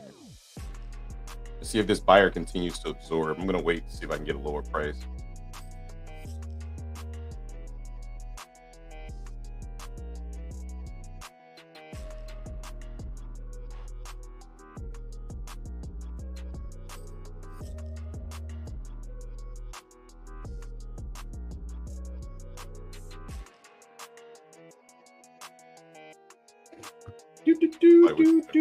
Might want to trade low below this low, or let's see if we triple bottom down here at 2-4 right here.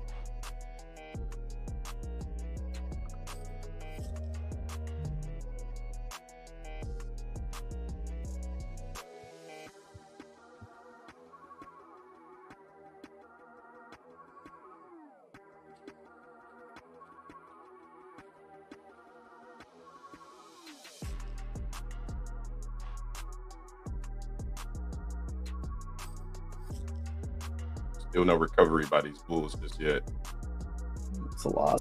Something going on right here.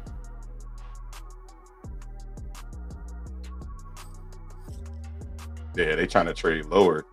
Woo! Yeah. All right, let's see if they walk it down to 757 or we come all the way back down to 806. Scalp though, that 20-point banger felt real good to start the day off with.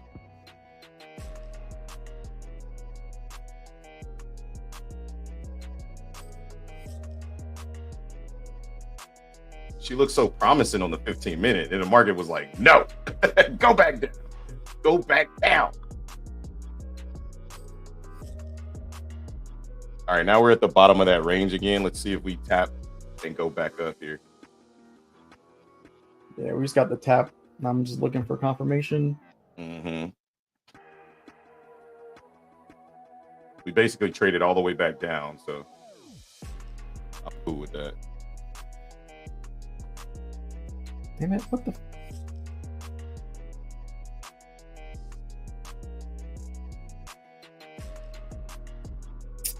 Oh my god. I hit the buy button twice and didn't feel me.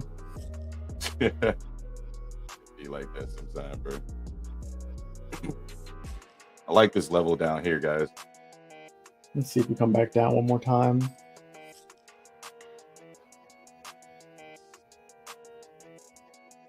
See if we tap 816. I can feel here. Oh my god, I'm so upset. I hit the buy button and it didn't feel me. Got him. Long 81675, guys. God. Long 81675. Let's go. Let's go for a trip. Oh, I'm so upset. Let's go. I'm so upset. I hit the buy button and it didn't feel me. I got it. What? You got 1-4? You mother lover. Yo, let's see if we can't. Let's see if we can't hold this and push, man. It needs to rip. Like, that's enough. Goodness. All right. Yeah, I'm out. I'm already locked in at 10. So if it comes back up, if it comes back down, then I'm cooked.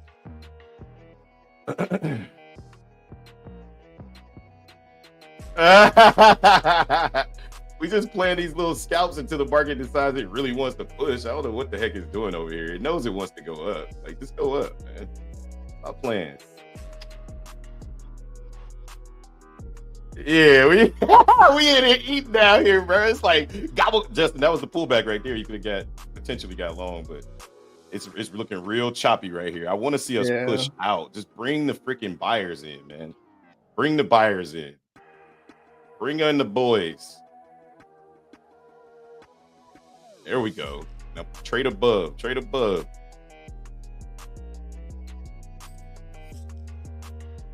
Oh, don't tap me out for 10. Get up there. Get up there. No. Ah, tapped out for 10. All right, I'll take it. Pad the stats. Pad the stats. No, we're doing the right thing because we're scalping. Yeah, that's what I was gonna say. We're doing the right thing by collecting that bread, because the market's definitely pulling back, right? Like, it's definitely pulling back. We haven't officially done. Oh my god. Oh my god. Oh my god. Oh my god.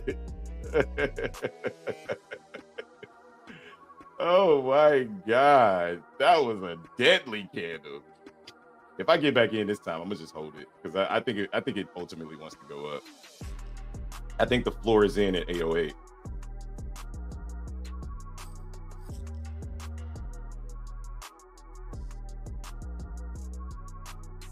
Dang, these buyers, man. These sellers are brutal down here. Woo! Woo! They are aggressive, bro. They are aggressive.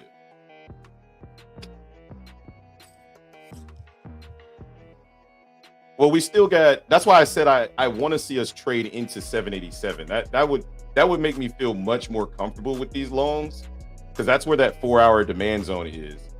But I still like longs down here.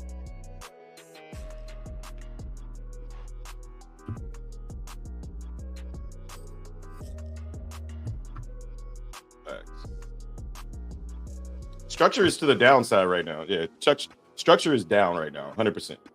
I just really like this level.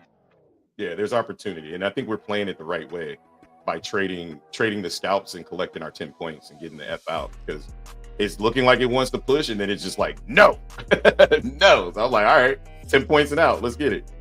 The first one was good for 20, though. ES is coming back down right now. Okay, beautiful. Then 783 is 100% in play then. 783.75 on the pre-market plan, guys, on the 2-hour demand. 783.75 is the level that I'll be looking to take this market long and stay long. But if buyers can hold this box, then we're good. But you see all of this liquidity down here. Looks like the market's trying to come get that liquidity before it moves higher, right? The market wants to continue to sell off, then I'm just going to let it continue to sell off until it comes to another level. I really want to see this push down into 783. Check on the chat. Going already? Nah, it came back down. We scalped it though. We sniped it. Entry, stop loss at break even. Thanks for the free trade. Exactly. That was money, baby. It was money. I'm still holding myself for that, and I'm in the green. Let's get it. Southern Smoke. Let's get it. Again, a previous day retest of the previous high again. Right. It's the third time we've been down here. Right. The market wants to push out of here. I just don't know if it wants to come down lower. I would prefer it trade lower, right, and then go down. I'm not giving up on the shorts. I mean, on the longs down here. Yep, double bottom, 5-minute close. Yep, and a 15-second double bottom as well. But we keep rejecting 826 though. So, but definitely a nice double bottom on the tape too. You can see. I'm about to take my 10 though. I'll wait for the next trip. If we can get above, we can start trading above 35. I'm not gonna long it right here because I'm not gonna chase it up here. It's just more looking like the short right here. But if we can trade above 835, then I'll feel much more comfortable in the longs. we just keep getting rejected at every single milestone that we need to trade above. We just keep getting rejected. So there's definitely some long opportunity, but it's short-lived, in my opinion, until we go to the refill zone, which is 783. You can already start to see this liquidity down here, 795 being loaded up. And that's kind of in the area of our demand zone. So we're completely okay with that. Another long opportunity right there. 816, that's the level I got in before.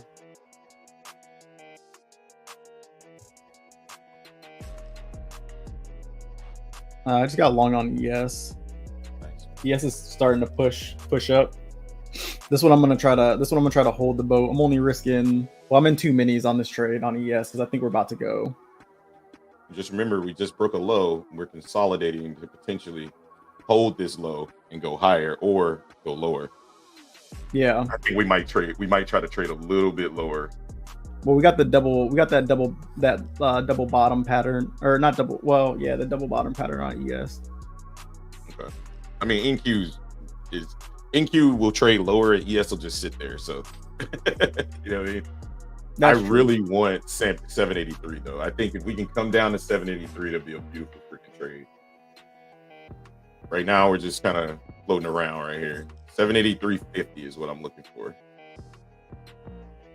one more push down. Yeah, the only thing that I hate about this is whenever you hover over the close position, it won't let you push the entry button, and it's causing me to get late entries. Like you got to come. Oh, I gotta yeah, come from the top and not yeah. from the bottom. You talking about on Top Step X? I'm on Trader Bay right now, but yeah. All right, here's the push on ES. Looking good to squeeze up out of here. Let's see what happens. Just want to see that aggressive buying come in that we haven't been able to see.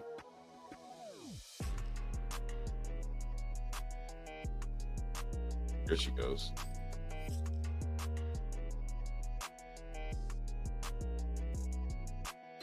Do something to make me feel good. Careful longing at the top of this range if you haven't gotten long yet. I know it feels FOMO-ish, right? Especially if it takes off, right? But be careful longing above, longing at 30 because the market's still in a downtrend right now. Wait, what? What just happened? What? I got stopped out of my trade. I don't know how. I didn't do nothing. Oh. That was so dumb. And then Top Step X tripping, man. They got some glitches going on over there. Whatever. I'll just wait.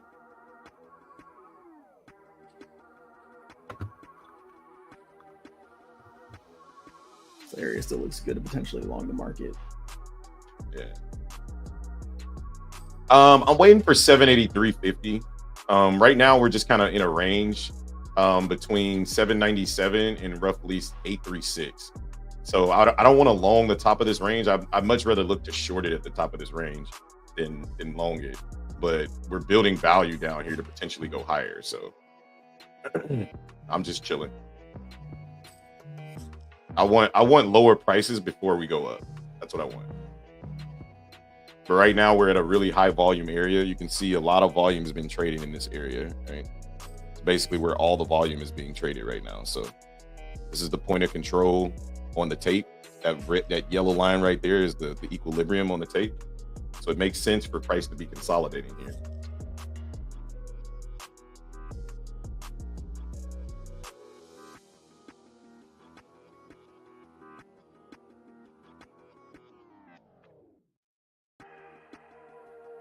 I got long on ES again. I had such a great entry on ES. I'm so upset that that just took me out. All right, trying to trade above 830 now. Let's see if it holds. Oh, we just got slapped. I had such a good entry on ES. Top of this range. Careful if you're trying to get long up here. This could be the head of the Head and Shoulders. Or we could trade above it for real, but the volume needs to increase for the buyers here. You want to see buyers continue to buy. Right now, you're seeing them struggle a bit here.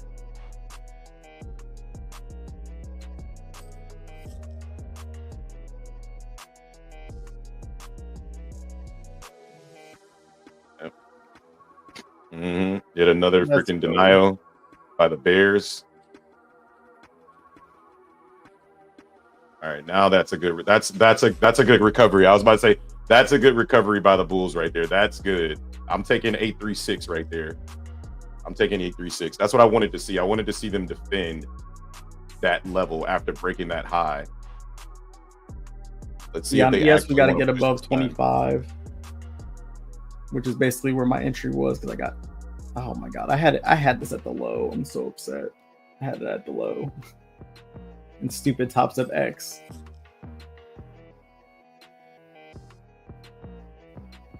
I mean, it is what it is. It's just dumb. I literally had it down at the low.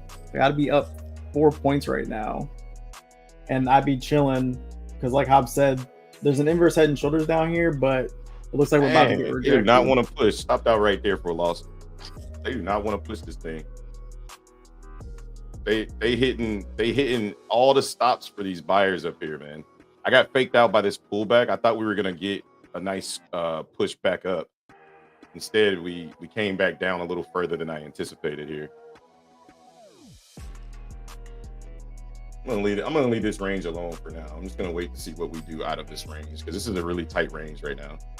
And if you look on the 1 minute, we're basically making a bear flag, pushing up into this supply zone. So I'm gonna leave this range alone until we break out of it. It just looks really nasty. It's not something I'm interested in anymore. All right, let's check on chat. Thanks, Justin. Thanks, Justin's #1 fan. Yeah, it looks really nasty down here, guys. It's really nasty. And I didn't want any part of that anymore. Like just pulling back and looking at it on the 1 minute. Like, I'm good. I'll wait till we get something a little bit more clean. I'll wait till we get something a little more clean. It's a little too, it's looking a little too suspect for me. So I'll just stay away. I'm shorting this at around 850, still holding a runner. We in downtrend. Previous low high is not broken yet. Yeah, we're definitely in a downtrend. But the higher time frame demand zone is right beneath us. So that's why I'm looking to get long. But good job, Adrian.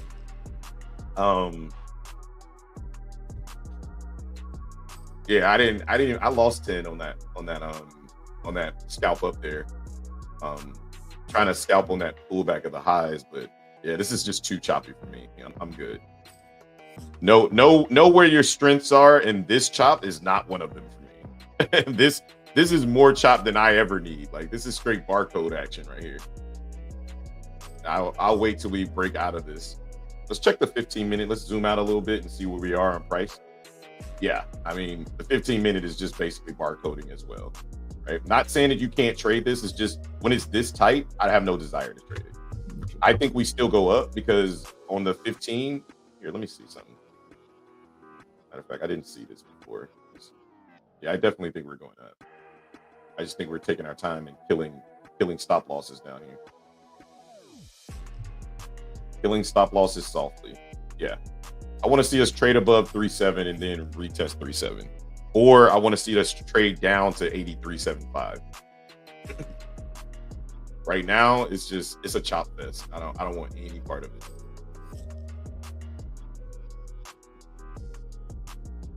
And it looks very, very bear flaggish, but it also looks bullish on a higher time frame. Right. So it's like, I'm good. All right, here we come. Let's see if we can squeeze out of here. Again, I'm not looking to trade this at this point. I need to see some better price action. Like I want to see one side or the other definitively come out of here because I don't want to put any more trades on inside of this chop. Right, we're just really tight right now. Yeah, I'm not playing with it anymore. Like we got to get above or trade below. Like I want either lower prices for a better entry. I feel like right now we're trading in the equilibrium, and I don't want to trade in the equilibrium anymore. And you can see this yellow line right here is telling you this is the equilibrium. This is where big money is trying to decide which way they want to go, right? And I don't want to trade right here.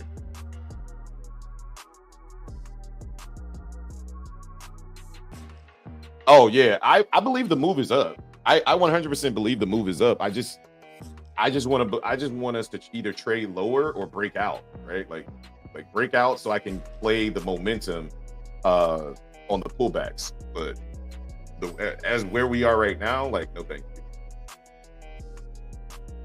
What's that?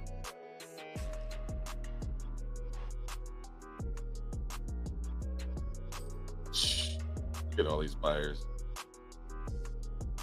Yeah, I agree. I want to see a sweep down beneath 795, 783 level. We're looking aggressive on the tape, but it's just not going anywhere. I'm hoping y'all can break because we got a whole bunch of liquidity over here on ESF. We got a lot of liquidity above us too. It's like 225 orders up there. 300 now.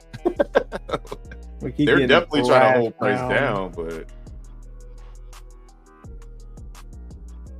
shit, look at these stocks. These stocks are getting reamed right now. Reamed. Amazon, Google, Alphabet, Microsoft. The only one that's going crazy is still Meta because, again, why not? It's free money for big money. All right. Yeah, I just took a small loss there. I'm not. We took a whole bunch of buying to get up there. I'm not touching this thing. I'm not touching this thing until we make a decision. Right now, this is just too tight for me. I know my strengths, and this is not one of them. If the market wants to trade in this area super tight, then I'm just going to let it come out of here. I think we come out bullish, but it also looks bearish. There's a lot of buying that's not being rewarded, but there's a lot of selling that's not being rewarded. Therefore, you're not getting no more of my money. I like my accounts too much.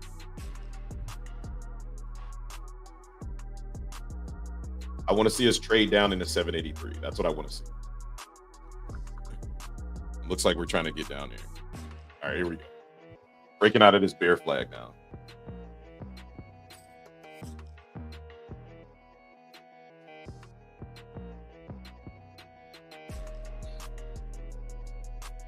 See, no continue. You see that liquidity that just appeared right there?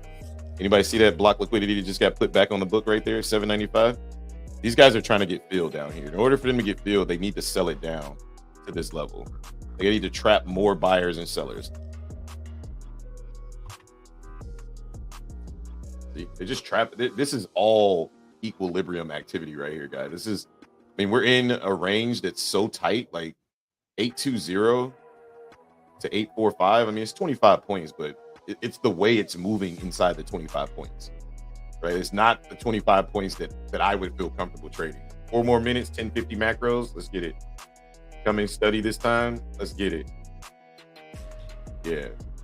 I want to see us trade down, then trade back up. That's what I want to see. I'm just going to be patient and wait for it. Or I want to see us trade above and then come back down and retest. Right now, there's been, other than that sell-off and that one little push up, the retest of that push up failed. And now we're trying to slowly climb out of this. Our original entry would have been still good for the long. This would have been a chop fest. Yeah, this is super choppy. Nope, I'm trading NQ. But Yeti, I trade NQ round the clock, baby. I mean, I'll trade something else. Like, it doesn't matter to me. I'm trading literally from my cell phone in my bed. Like, my wife's sleeping. I'm just like, this looks good. I'll take this. But yeah, I trade NQ. Those charts that I'm showing you guys are NQ. I caught the London. I didn't trade Tokyo yesterday because I think I was teaching or cooking or something. And then I definitely wasn't cooking, but I was teaching. But I normally trade the London session at around midnight. That's usually when I get a lot of volatility coming into the market. If I see something I like, I'll just trade the London session. Oops. Why does it do this? Building a lot of value here. Like, every time we come up here, every time we go down, we're getting more pressure. This thing is about to burst. If we can get above, we can start trading above. This thing's gonna burst.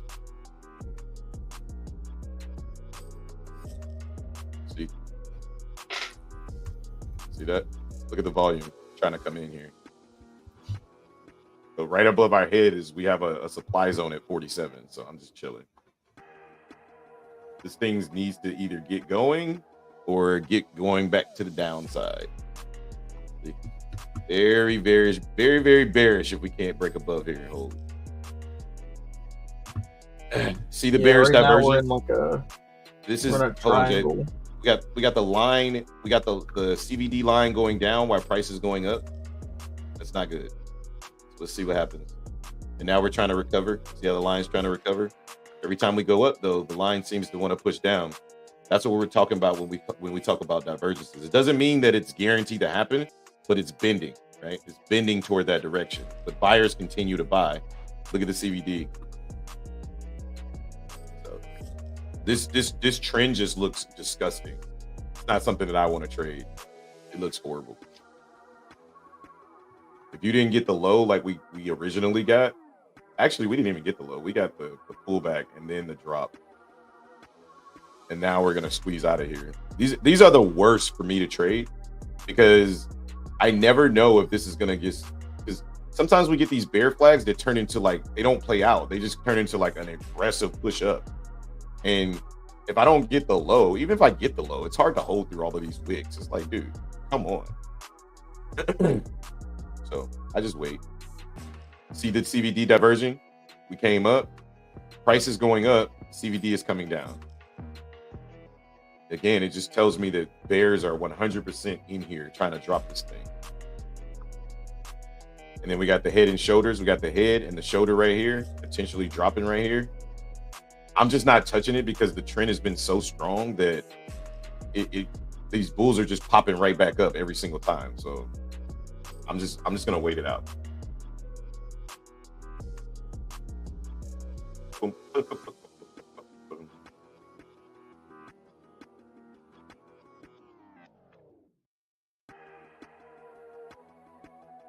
Might be the other way. Stay woke. Oh, I'm chilling, bro. I'm chilling. That might be the other way. Stay woke. Yeah, stay woke. Stay woke. I'm adding to my short winner here. I like shorts right here. But yeah, the buyers just keep buying though. Like we're watching the CVD diverge massively, but the market doesn't care. The market just continues to buy. Like they just keep buying. So I'm not gonna touch it to the downside because I see too much buying coming into the market.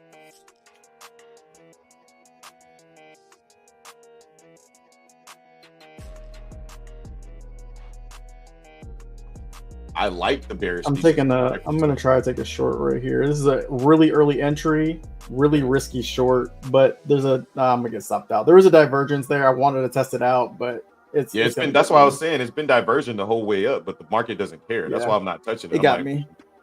I'm like, nope, come down or go up. We're just slow crawling up and we're diverging the whole way up. But it's like I don't want to put any risk on the table because I don't want to long at the top. I don't want to short too early. So I'm just gonna wait. Yeah.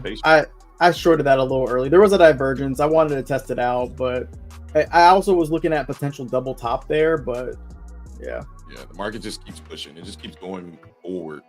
And we're doing it at a slow grinding pace. And I hate these. If there's anything that I hate the most, it's a slow grind up. I cannot stand it. Right. And once that happens, it creates the reason why I don't like it structurally. The reason why I don't like it structurally is because the candles are so indecisive, right? They're not full body candles, right? And then eventually we get above this level and then we just shoot up, right? Yeah. So it goes from looking like a bear flag. It goes from looking like a bear flag, chopping out all of these sellers, to looking like we're extremely bullish, right? So I'm just gonna wait to see what price really wants to do here. I know that we got this high right here that's in control of this downtrend, right? So I would expect selling to come from this guy right here, right? So if we're gonna dump, we're gonna do it at this area. This is a elevator up. I mean, a what they call a stair step up and an elevator down. You see the divergence on the CVD again? It's a massive divergence right there. Justin was right. He was just early. Yeah. See that divergence? That's what you want to see. There's a strong selling. It was just a little early, but it's okay though. But you were right though. Like you were 100% correct. We were reading the market correctly. I just wanted to see the strong selling come in first. Yeah, this is the CVD was diverging the entire way up, guys. That's why I was so bearish up here. I'm like, I'm bullish if we can trade above something, but we haven't traded above a high. We just keep coming up choppy as heck, right? I have my area where I want to be bullish, but this market wants to come down. And I'm not gonna fight it. Hey, I was right. I was just early. I was there. I saw it, and I was just early. Hey, get on the train, baby. Ain't no bias over here. We go where the money's at. Yo, I see it. It broke it. It's just it needs to come back and retest it.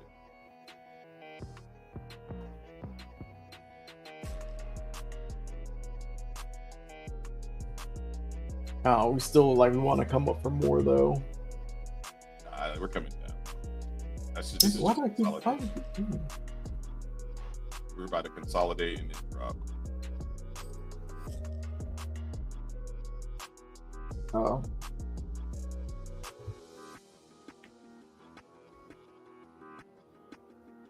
Yeah, this chop is real, man.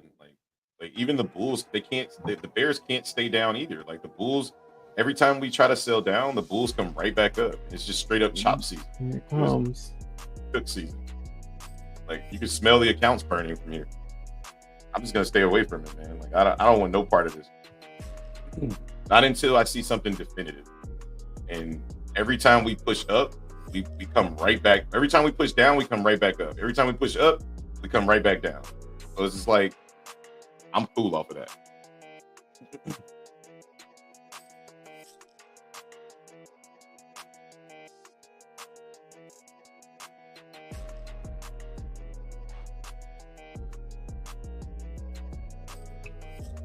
Yeah, we just tapped into that 5-minute rally-based rally and bought right back up.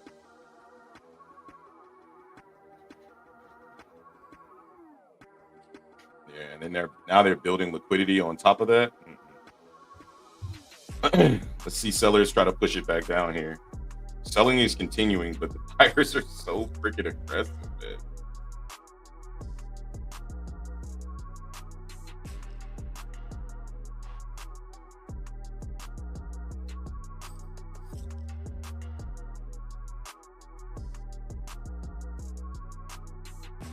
They come again. They're supporting the heck out of this right now.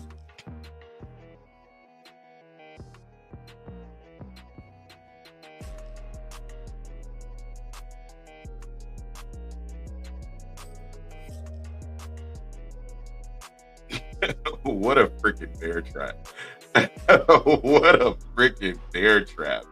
Bravo, market. Now let's see if the Bulls trap. Oh my God. What? Yeah, I got long. I got long at 4-3, but I may secure here. What a freaking trap set, bro. Come on, let's see if they can. Let's see if they can push. This might be a trap the other way too, though. That's why I was like, yep. Get my money and get up out of there. Yeah, I think this is a trap the other way. Oh no. Yeah, we just touched that line. This could be all right. I'm out. I think this is a trap. I'm out. I got a small win, but I did. Dang. That might have been that was the line I was looking for to retouch and then go short. And that might have been you're right. That might have been the trap. I should have got out that line. It's all good. Yeah, I'm still debating on what I want to do. I like shorts, but these bears, these Bulls just have no chill, bro. Like they have no chill.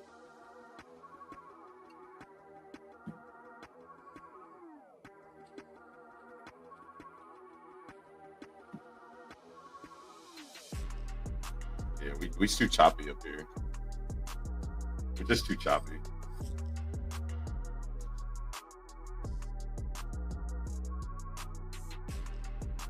Much better moves. I was saying that earlier. That's why I was like, when I'm teaching, like I just try to stay away from trading as much because I know afternoon just brings better trades. We're coming up. Yeah, should have held on. That was a tough hold though. Man, we aggressively rejected that. It still looks like this. We ain't out of the woods yet. If we can't trade above 63, this market is still bearish, in my opinion. Yeah, we just got that rejection again. Yeah, I'm gonna take the short right there.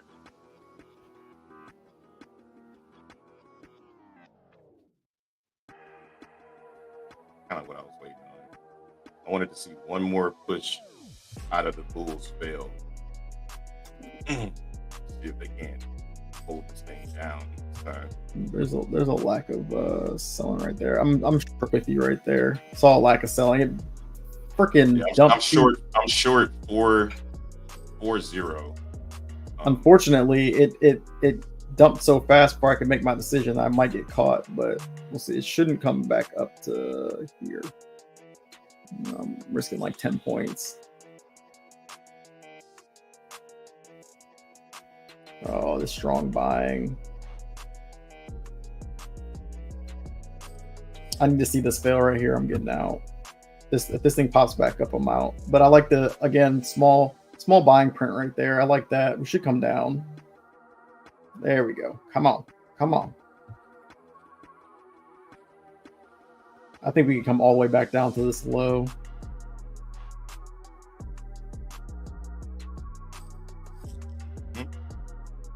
We just got to break this area right here. Come on, sellers. Stay the fuck down. No, we're good. We're good. It's coming. Yeah, I added. Yeah, we're coming down. There's the flush. There's the flush. I added. My entry is now 3-8. I added. I couldn't even add. I was already in full size. I added.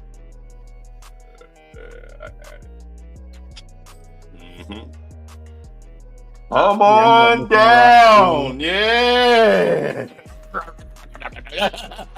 Stair step up, elevator down. Come on, baby. All right. You just want to see this thing push down. 783 is the target.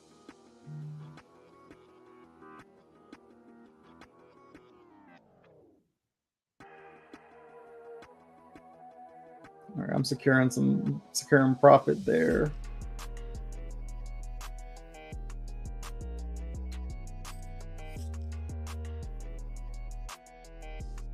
Come on, come down. Break this low.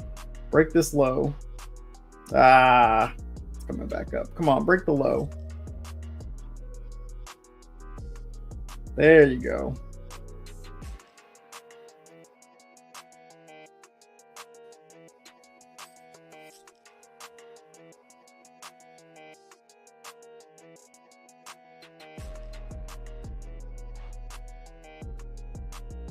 All right, I'm out there. I'm gonna take 100. I think we're coming back up. We're struggling to get back. If it wants to go, that's fine. You can go without me. Maybe I'll look for a retest of 3.5 and get back in. Oh, am I gonna regret this? Oh, I'm gonna regret it. That's okay. Let's go. Drop this bitch. I was like, let's go. Drop this motherfucker. I was like, I don't even care, bro. Like, I don't even care. No, yeah, I was. Yeah, I should have stayed in. I was a little down on the day, so it's okay, bro. It's okay. Nobody's. Come on, come down. Yeah, this thing coming down. Oh my God, it's flushing. Dang. Up 700 on this trade. Let's go. Keep coming down. Let's go. Yeah, that ad was key. Let's go. Dang, I should have held on that one. Yeah, 797 is about to break, and then we go down. We going down. Yep. You're good. I'm gonna stay in.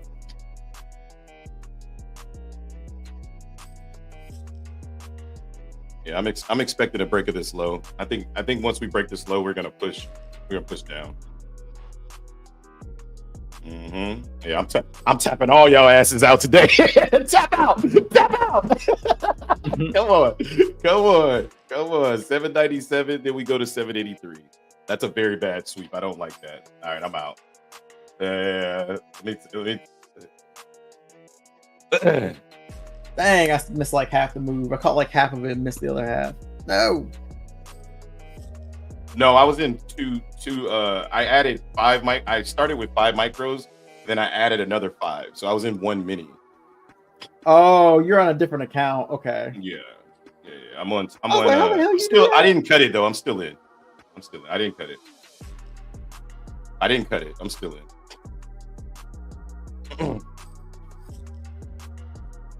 I'm still in. I'm up about 38 points right now. I'm still in. I'm still in. I'll try to stick this 15-minute candle out, man. I think if we can hold through this 15-minute candle, we'll go down. I swear. Can't win.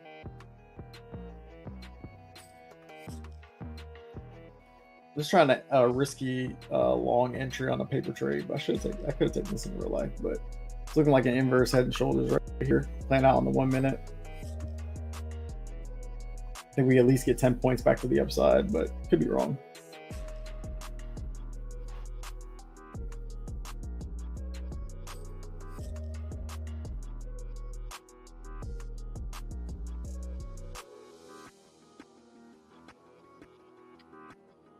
All right, we're in this range from 814 to 793. I just want to see us stay below 813, and I'll continue to hold this contract. These contracts here.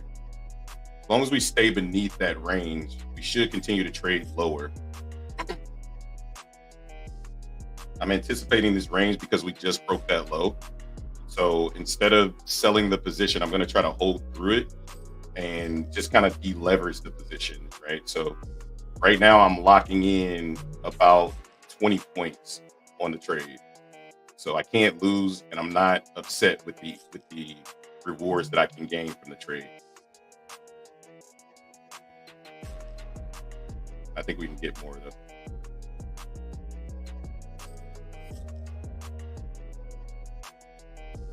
The way I'm looking at it is we might have caught the top of the downtrend, and I don't think the market's going to trade back into 838 until we come back down to demand. Let's go. He said $4. Y'all taking me for $4? I kind of want to add down here if we can't break. Let's get it. All right, still in this trade, trying to break through 793. I think we consolidate here and then we go down for the real move. That's what I'm waiting for. I don't think this is the real move yet. I think it's coming. I just need to see 793 break, and then we'll be Gucci. Oh, I know. Yeah, it's definitely. I know. I'm watching this 15-minute candle, baby. Yeah. No hate, bro. No hate. Good. Hey, who you telling? I missed the move. Mm-hmm. All good, bro. I'm gonna learn y'all some shit today. This thing coming down. We're in 30-minute demand right now, but I don't think that's gonna matter.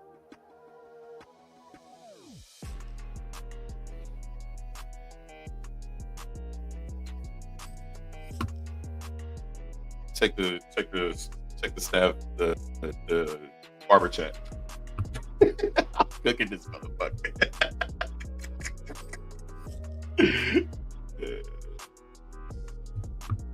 We up a rack on this thing. Let's keep it going.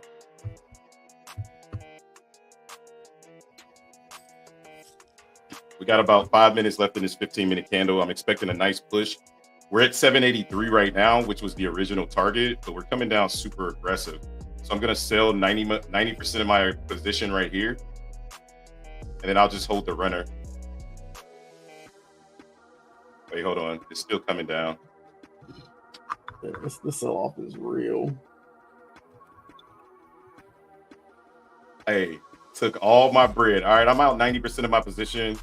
I'm out 90% of my position right now. I'm just holding one runner, one micro. Hey, I told y'all. I told y'all I was coming for all my ducats. Once I got the education I needed to come for all my ducats, and I'm coming. We coming, baby. Up 1,200 on the day. Thank you very much. See you later, market. Bang, bang, bang, bang, bang, bang. And I'm still in the runner. So the runner's up about 40 points right now. I just dropped the Discord, the proof. You know what I mean? Because, people be thinking you capping. So I had to drop the proof in the Discord. Show the entry, all that good stuff. Locking in 805 with the 1 micro. 1 micro's up almost $100 right now. So don't tell me you can't make money on micros. The target for the last micro is 735. But remember, we talked about this area right here, right? If we start to break trend, I'll cut the position. We talked about 783.75 being the long, right? And you see that the buyers are stepping in. So I'm gonna go ahead and get out of this last contract right there. That's why 783 was my target. And you can see from top to bottom, we called out this trade. We talked about the trade. We knew where we were headed, right? And you can see what happened at 783. Boom, 783.75, damn near on the money. I called this trade out 4 hours ago at 6 a.m. Go look at the pre-market plan. Let's go. Sniper, kill it, baby. Let's get it. Let's get it. Another 100% day for the Discord. Man, hey, man. Hey, man. Boo! Let's go, shop family. Let's eat. Oh, shoot. I might be in trouble, guys. I hate slow creeps. Again, we talked about this level down here, 783. Look for the market to try to push out of this area, guys. This was in the pre-market plan, right? Like, this is exactly where I said, and if we remember, this is the daily Fibonacci. This is the 2-hour demand zone, right? But we're not getting aggressive buying out of this area. You notice how the bubbles are really, really tiny, right, on the book? That's not what you want to see if this is to get bullish. You want to see the tape speed up, and you want to see aggressive buying coming in. Right now, they're interested, but we haven't broken any significant structure, right? But yeah, we got everything we wanted out of that trade. We called it from the top to the bottom. I walked through it. I was feeling bullish, but then I started to realize, hey, man, this is a slow walk up. Let's just trade this thing short and let's eat. And once I got out of my bias, right, and I pulled back and I just looked at the 1 minute, I said, okay, where's the queen? Right? If you've been in the Discord, you already know what I'm talking about. But I pointed you guys in the direction of the queen. I said, this queen is in control of this move, right? This downtrend. The queen that sits at 871 through roughly about 854. That was the queen that was in control of the downtrend. So when we dropped down, I said, okay, if we come back up, I'm going to look to short this if we can't get above 56. We couldn't get above 56. We dropped down and I got my first entry at 40 or at 41 or something like that. When we popped back up, the Discord was like, I'm out. I was like, nope, I'm adding. So I added to the position. I got into a full mini and I took the market right down to my target, which was 83, right? So that was, I don't know, that was a lot of points, right? And the risk to reward on that contract, on that position, right? For those that follow risk to reward, like, I don't fucking care. Like, make the money or don't, right? But my stops were behind this high right here, right? So overall, I was risking 16 points, but I knew I had the room to risk it from the scalps that I was taking and the winners that I was taking, right? So once we started to trade down, I deleveraged. You heard me say, hey, I'm deleveraging here, right? Once we got beneath this level. So 38 to 44 was a 7.5 points. And now my total gain on the trade, I got out 90% of my position. You guys heard me say it at 783, right? Right here. 90% of my position was gone here. That means I secured 55 points to the downside, right? Which is a really good move on NQ, right? Now, the reason why I won't take this long yet, and I won't expect a bigger move out of this yet, is because price hasn't traded back above 813. If we trade back above 813 and we come back down and retest, I'm interested. What I would like to see more so than 813 is I would like to see us push above. Let me get this tool right here. I like to see us push above this area or fail here, showing me that buyers are interested. They just failed, so they need to go find more buyers. Come back down, maybe trade into 837 and then push up, right? And push back down. We could take off from here though, because this is the demand zone. This is the first tap of the demand zone. I think we trade a little bit lower and then we come down one more time and then we find all of that buying. And the reason why this level is important I told you guys it's the daily Fibonacci retracement, and it's also where all of this buying came in from yesterday, right? Therefore, this is just basically a break and retest on a higher time frame, right? Once you understand that, you can start to look to trade into this, right? By getting strategic entries into this. So there you go. Murder, murder, kill, kill, baby. Let's go. Yeah, I think I'm waiting for us to come down to for me, we already broke structure, but it looks like we're holding this level kind of nicely. He's like, I'm itching to burn him up. I'm itching.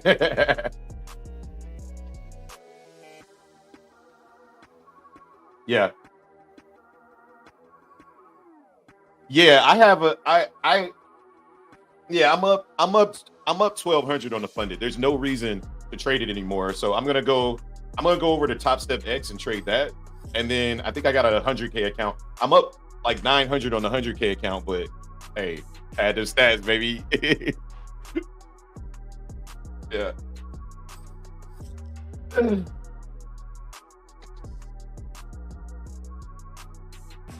Facts.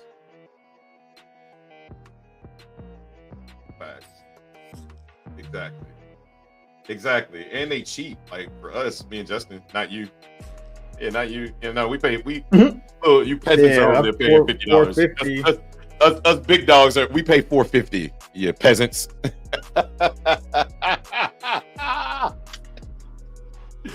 How much does it cost to fund over at Top Step? I forgot. $150. Okay. So I'm paying 100 times more to fund it than I did for the actual account. I mean, that's fair. What's going on, guys? I've been holding buy through. Are you holding longs? I think loans will come in if you're interested in holding that long. I would never hold with this much drawdown, but can I keep holding, or is it a sell-off? I'm sorry, I think I'm late. If I saw this, I'd have been like, yo, I don't go crazy ENT. I'd have been like, yeah, it's probably time to sell. Added another sell on the NASDAQ. Yeah, I think a good sell here at the retest of the previous high, a break and retest. I like it, but I don't know. I would not be holding through that, but he could be in smaller size too, though. Southern Smoke, let's get it. Yeah, I only held for 7 points. Yeah, I think when you understand structure, right? And again, this is not a knock that you don't understand structure. But the reason why I held through is because I understood exactly where price was trying to go, right?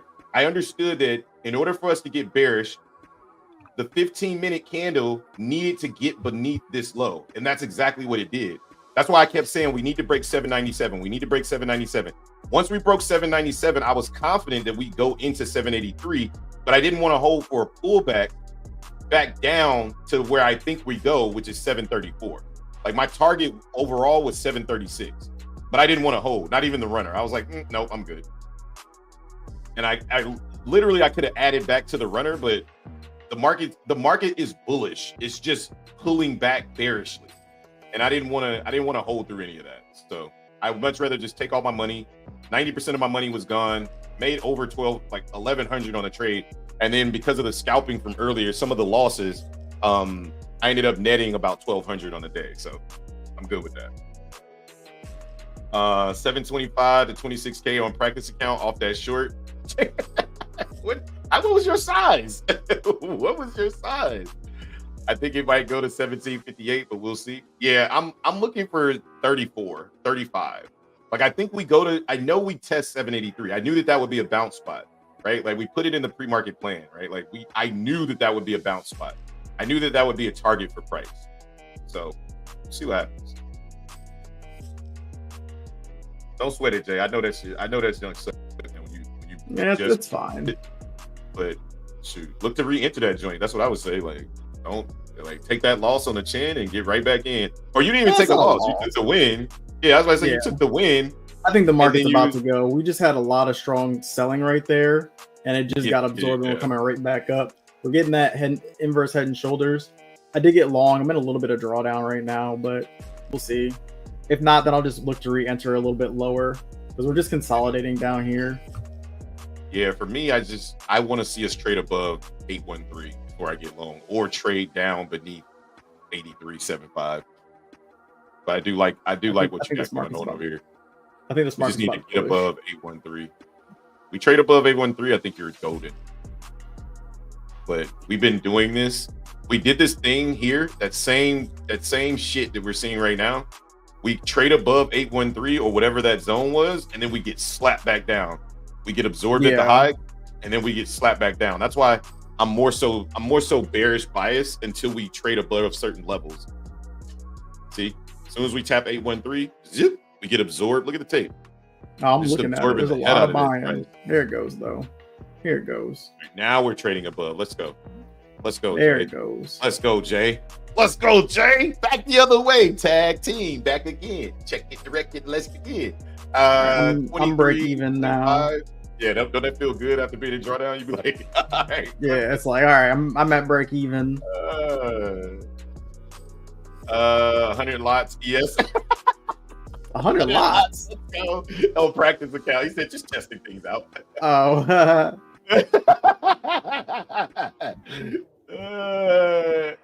You gotta see it. You gotta see it to believe it.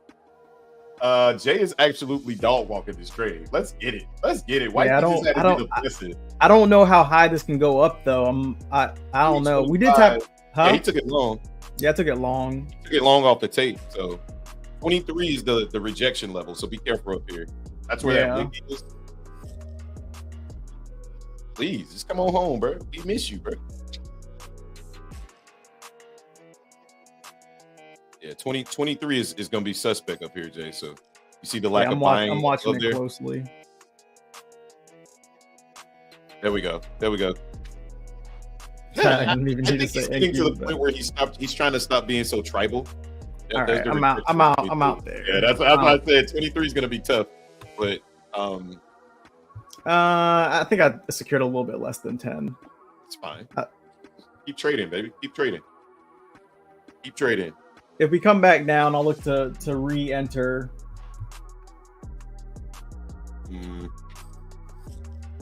I feel y'all, but I just haven't seen the aggressive buying yet. Like I see what you guys see. I'm not convinced yet. They've been playing around all day, bro. I don't even know if I trust them. Dang. I don't trust them, bro. Like I don't trust them. Like they just been. So.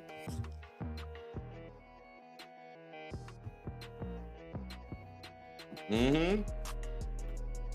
On the 15-minute though, I should have stayed. I should have just held for a little bit longer and just put my stop up at the high, but whatever. Yeah, that's true. The way I'm looking at this, potentially, if you look at the 15-minute, is we actually have a potential inverse head and shoulders forming currently on the higher time frame. You see that?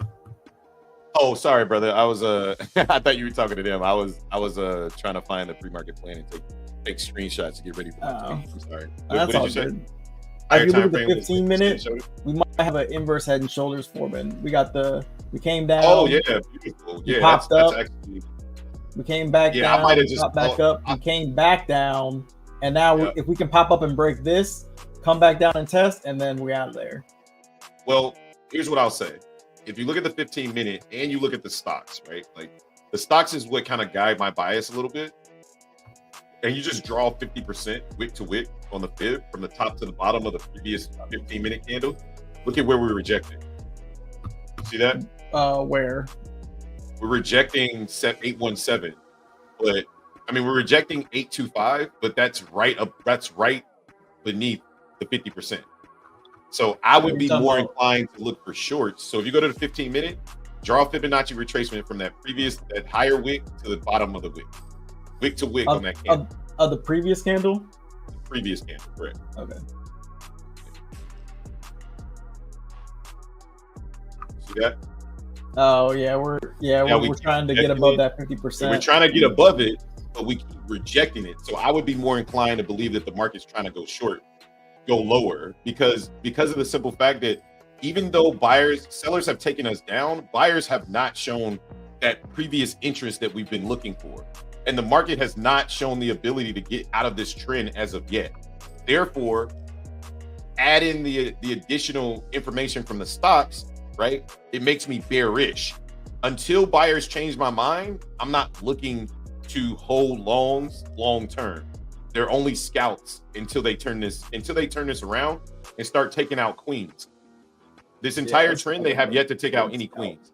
The new queen is sitting at 823 to 832.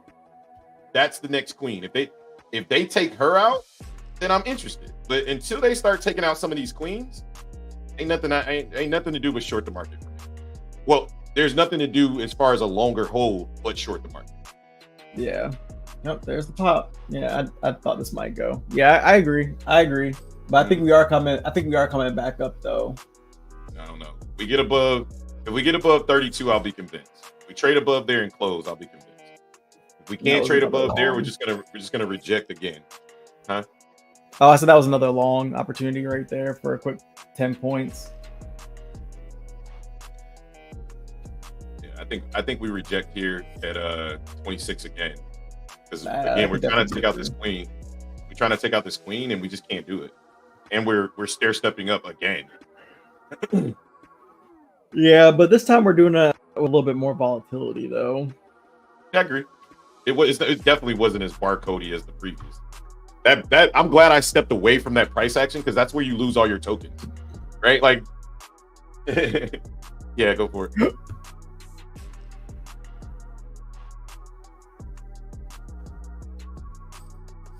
Why is it so negative? Because think about it. What got us down here was all the selling. So what needs to happen, that's why those queens are so important, right? As we start to take out more queens, we take out more territory. So think about this as the chessboard, right? But think about it as like a world map. Right now, the bears are in control of the map. That's why the bullish thesis can work out if the bulls do their job and start taking out territories. The higher we go, the more this will start to shift to green. But in order for it to shift, there needs to be a lot more buying. And that's what Justin is seeing on the tape. He's seeing the buying increase. So he's interested in longs, but not at this level. I'm interested still in shorts because of the structure that we haven't broken down yet, right? If we start to trade above with more buying pressure, then yeah, I'll be interested on the pullbacks. But it still looks super choppy to me. And it looks like we're trying to push above that 3-2 to potentially go up. Let's see. Let's see if we come all the way back up to our entry. In that case, I'll take the exact same entry. But remember, this is coming from a higher time frame zone right here. 78375. I think I even posted on my Twitter page about this. Oh, this thing's pushing. Yeah, I gotta hold these trades. It's a good trade. It's all good. Yeah, this thing pushing now.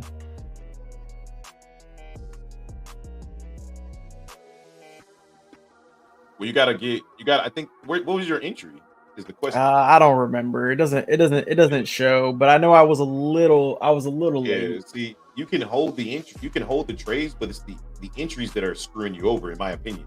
Because I hate to hold when I get in where I don't want to be. If I can get into this trade at 800, 801, then I'm comfortable holding, even through this pullback to 813.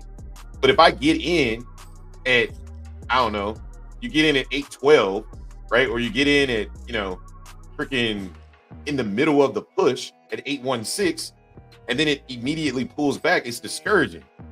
But if I can get in where I want to get in, I'm comfortable holding through any pullbacks as long as I get what I need, because I'm comfortable with the levels. You feel me? Yeah, I think I got in at like 810 or something like that. I think I got in a little late.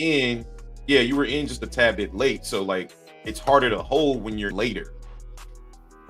You can do it, but it's more difficult because you don't want to see as much drawdown, and you feel like the bears are in control already. So, yeah,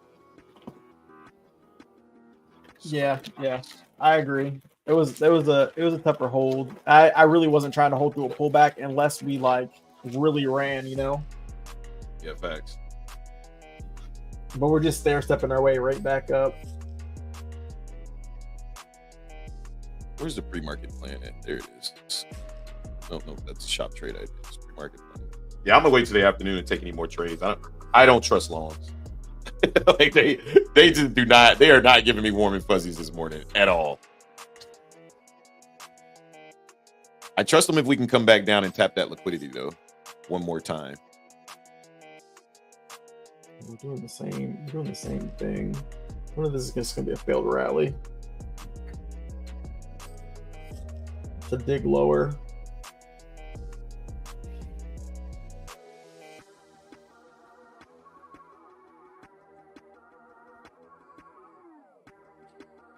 Ooh, these bulls look strong. Now they starting to show. Welcome to the party, bulls. Cook session, baby. Hey man, I'm chilling. I'm gonna wait till afternoon. I'm gonna get some food here in a second. I'm kind of hungry.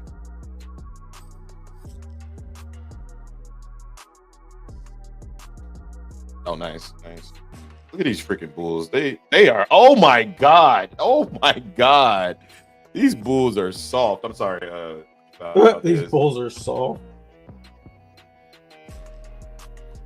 You say what is it? No, I was just joking what you said. I used to fast. Well, I still kind of do fast, honestly. But I used to fast. I used to miss breakfast every single morning and then just eat lunch.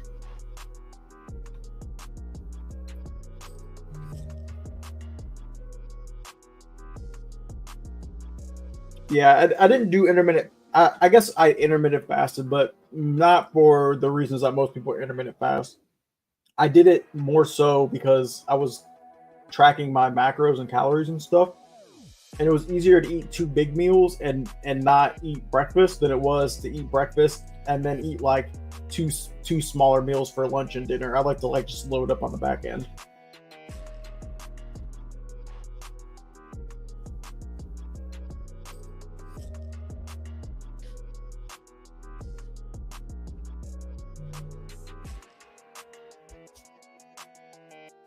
What supplements are you taking? Steroids. Sounds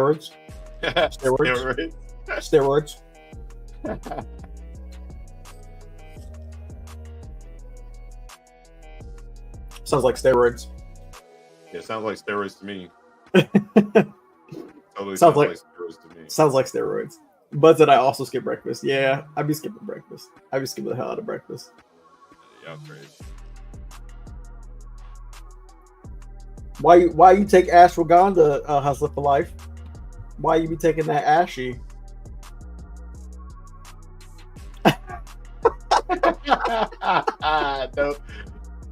No hesitation.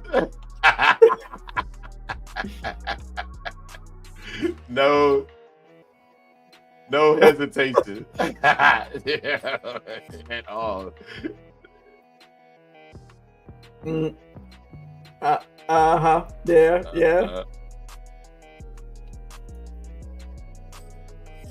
You know they got actual medicine for that. You know that, right? Like they got some legit stuff you could take.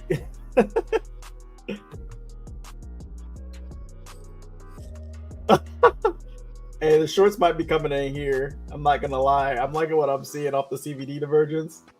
Yeah. I wish I don't have a zone here though. That's the only. Oh no, I do have. Well, we created that supply from 835 to 853. This is basically the exact same trade we just did. Yeah, I got this trend line. It's probably gonna break. I'm still trying to tweet here. I don't know what the heck is going on with this tweet.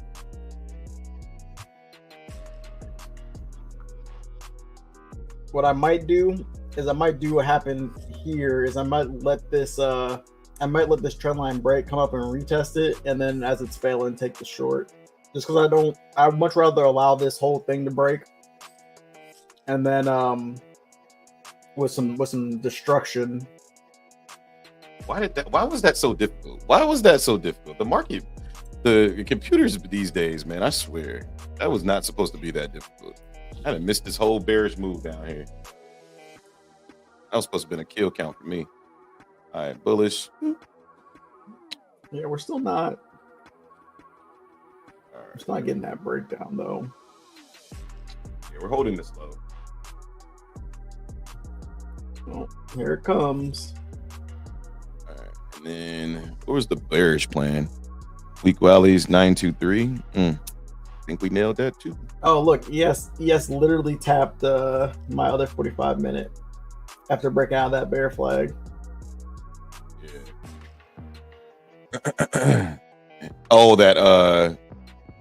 ES never came down past that 45 minutes. It was ES has been like a 9-point range. He said, like, bruh. ES been holding strong. Hey.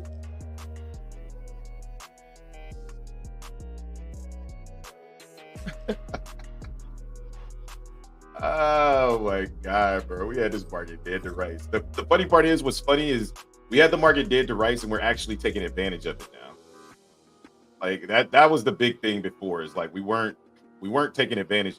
If you guys are struggling in the Discord at all, please let me know, because I know sometimes it can be a little bit frustrating if everybody else is making money and taking the proper trades and reading structure right, but you're kind of behind, and I don't want that. I want you guys to be able to all, capitalize. So please let me know if you're struggling. But if nothing else, read the pre-market plan, right? If nothing else, read the pre-market plan, because when I tell you we had this market dead to rights, just go look at the pre-market plan if you don't believe me. Look at my NQ plan that I wrote at 7-11 this morning, right? Just go look at it. Go look at the bullish and the bearish thesis that we had this morning. And you'll see, or you can just check my Twitter because I'm posting in the highlights right now. Or you can see exactly where we were looking to trade is exactly where the market went, right? And as long as you have a thesis, right, and the market doesn't do anything crazy, if nothing else, you can just trade your levels, right? You ain't got to take 1,000 trades every day. You just trade your levels. But if you take 1,000 trades every day, I also don't care, right? Like, do your thing. Yeah, I think the market is just moving sideways right now.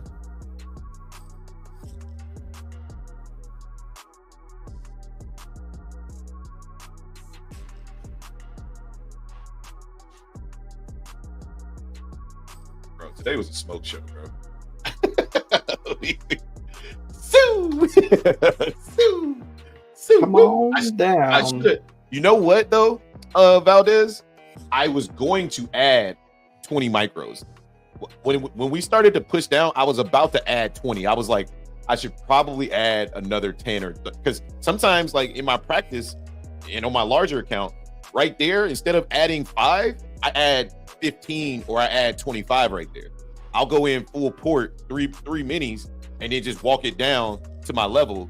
And instead of 1,000, that'd have been a $3,000 trade. I kind of got scared because I was unfunded, but I was confident, and that add was a step in the right direction, right? I added with smaller size, so when I start to put more size on, yeah, I'm like, I've seen this movie before. I'm not worried about it. The market don't change. It does the same shit every day. Very nice. I would want it a little higher, but that's really nice. I'm not short now, adding another one at 50.22, scout back to 50.14. ISO skip breakfast. What's up, guys? What's going on, Pippi? I seen you killing the market this morning. You took the short. It's funny, I tapped you in. I took the long before I went to bed. You woke up and took the short back down. I was like, let's go. Tag team in this market, baby. And we just dog walked this market. We caught 55 points to the downside on the retest of the previous supply. We caught the 55-point dump down into my demand zone. And now the market's looking like it wants to push out of this. Ooh! Yeah, price is squeezing. Valdez, I almost fell into that short, and then I started looking. I was like, I see Justin. I was like, I don't know. Wants it, but I don't think he wants it. Yeah, bro. Ooh, tight. Yeah, the bubbles. Look at the volume just came in. Oh boy. Yeah, I was looking at it too. I was like, I don't know if these shorts are really about to come in right now. Yeah, that was the buying that I wanted to see, and I want to see it continue. That's the buying you want to see. Wow. Wow, market. Let's go, market. Let's go. 1050 or 1150. Is that a time with ICT? Probably not. Like that's a time. Man, bro, look at this. Oh my God. This pre-market plan fire, bro. I said 783.75. We came down to 780.50. How much more accurate can I get, bro? go, man. We about to eat this summer, y'all. We about to eat. All we got to do is just clean up the execution stuff, right? And understanding where we're trading from, right? We understand that the longs should have come in down there at 783, and that's why I cut the trade, right? If we traded into that demand zone a little further, then I would have held the trade. But once I saw we started to build structure, I said, nope, we're out of here. What's that level right there, Jay? On NASDAQ? What? That red box? Yeah. Oh, this is a 5-minute supply zone that we came back into, bounced off, came back into, bounced off. This should hold to bounce back down if sellers want to continue to defend this. Yeah, I want to see us just stay in this range all day. This would be nice for the afternoon session. I think I'm done trading for the stream. It's 10:40. Are you taking anything else? My kids are home. I mean, I don't know. My wife is gonna I guess it depends on. Wait, hold up. Am I seeing this right? We'll probably get one more aggressive move back up to the high. Look at that. Back up to 923, I think. 1, 2, 3. This is the fourth touch of this level right here. See if this breaks. Are you looking to trade it though? Yeah, if I can short it, if I can get the confirmation to short this right here. We did just create a whole bunch of structure right there though, so that doesn't make me feel warm and fuzzy, but maybe if we come back, maybe if we do what we did here where we sell off, we break this structure, come back up. I like that short. I like that short. Which short? The one that you're looking at right now. Oh, right here, yeah. Because this trend line, we've touched this trend line twice. This is the third tap of the trend. So I would just need to see a little bit more from the sellers. No, I need to see. To be honest, I'd want to see us like, this might be asking for a lot, but I'd like to see us come back down, break this area right here, come back up, put in a higher low, and then take down. Yeah. Just because we built a whole bunch of volume right there, and that's the new POC now. So. Yeah.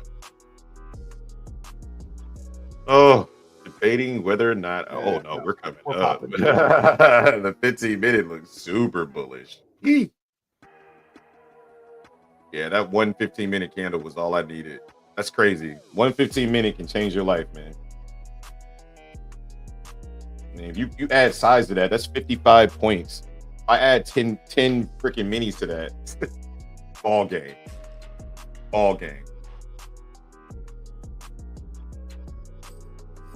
200 bucks a point. It's like 10 racks, right? It's like 10 grand. Yeah, they coming for it, baby. They coming for it. Bulls want it. See if they break out of here. This was the original line I put on the chart at. I don't know why I put this here. Yeah, dude. We're about to get our first taste of what the Bulls got up their sleeve. I think they're about to break out of this thing and be nasty to the upside.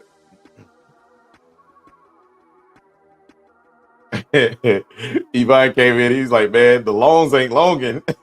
He said 2 break-even trades on the day. I was cracking up. I was like, yeah, bro. The longs, I was scalping the heck out of the longs. But once I got into that chop, I said, nope. Take me out of this. I do not want the chop, sir. I'm good. Yeah, I'm liking shorts up here. I'm waiting to see if I can get something definitive here. Yeah, maybe if we break below 41 now, since we just made that new high, we break below 41 and then come back up and retest 48. I'll look to be short.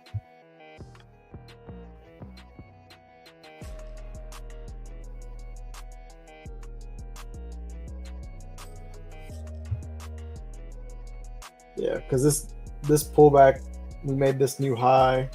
We might actually test one of these two levels right here.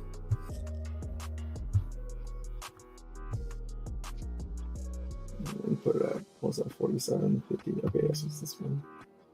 I want a short pullback to the 4.5.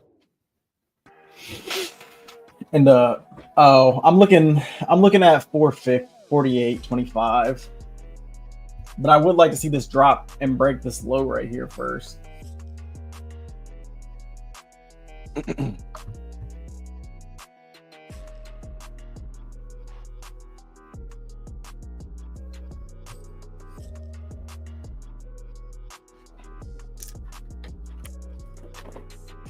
Does anybody else like Swedish fish? I know a lot of people don't like it. A lot of people never I like hate Swedish fish. I knew it. I knew it. See, all the foods I don't like vegetables, people call me crazy, but then I like stuff like Swedish fish and like licorice, like black licorice. Black licorice is so good. Yeah, that's the see y'all wonder. No, yeah. He says people give him crap for not liking vegetables, but he likes Swedish fish and black licorice, but people seem to have a problem with that. I was like, people do have a problem with it. You don't say. Swedish fish is delicious. What?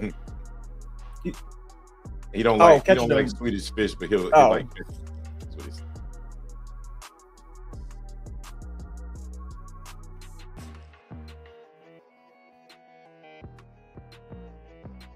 I love fish. I had some clam pasta last night.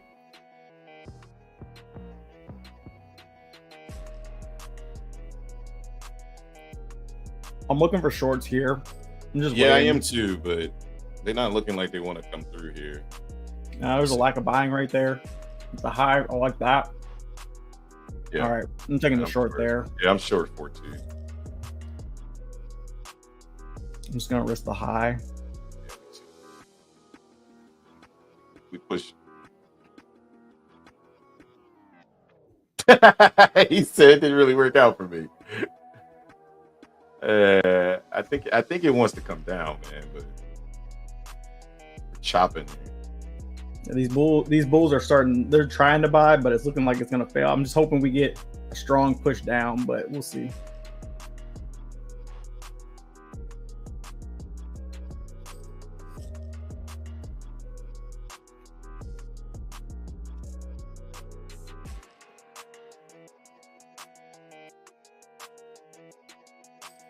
We're just struggling to break this low. It's looking good on the 1 minute. It's setting up real nice on the 1 minute.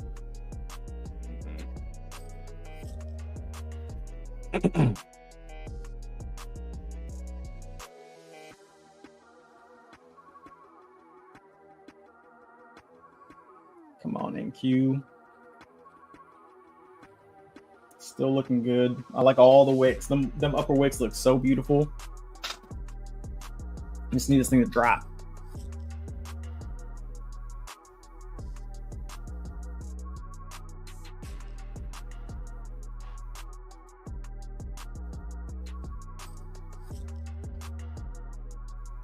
Hey.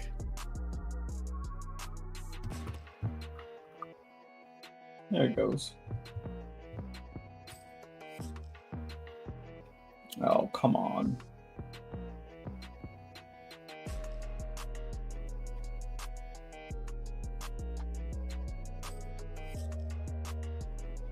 All right, I'm gonna go check on my kids. I'm short at 4197, stops at 4975.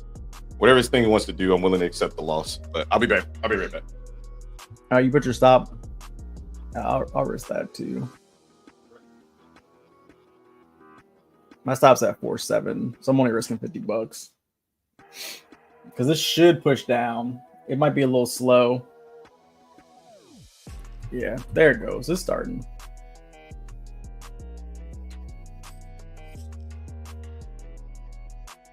We just gotta flush. Once we hold below the low, we'll be good. There's a pretty strong seller right there. We're popping right back up. This could be slow. This could be a slow move to the downside.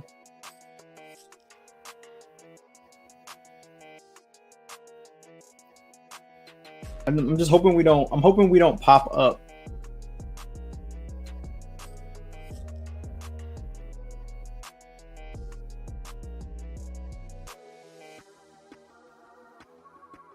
All right, we're coming. We're coming down. We're coming down.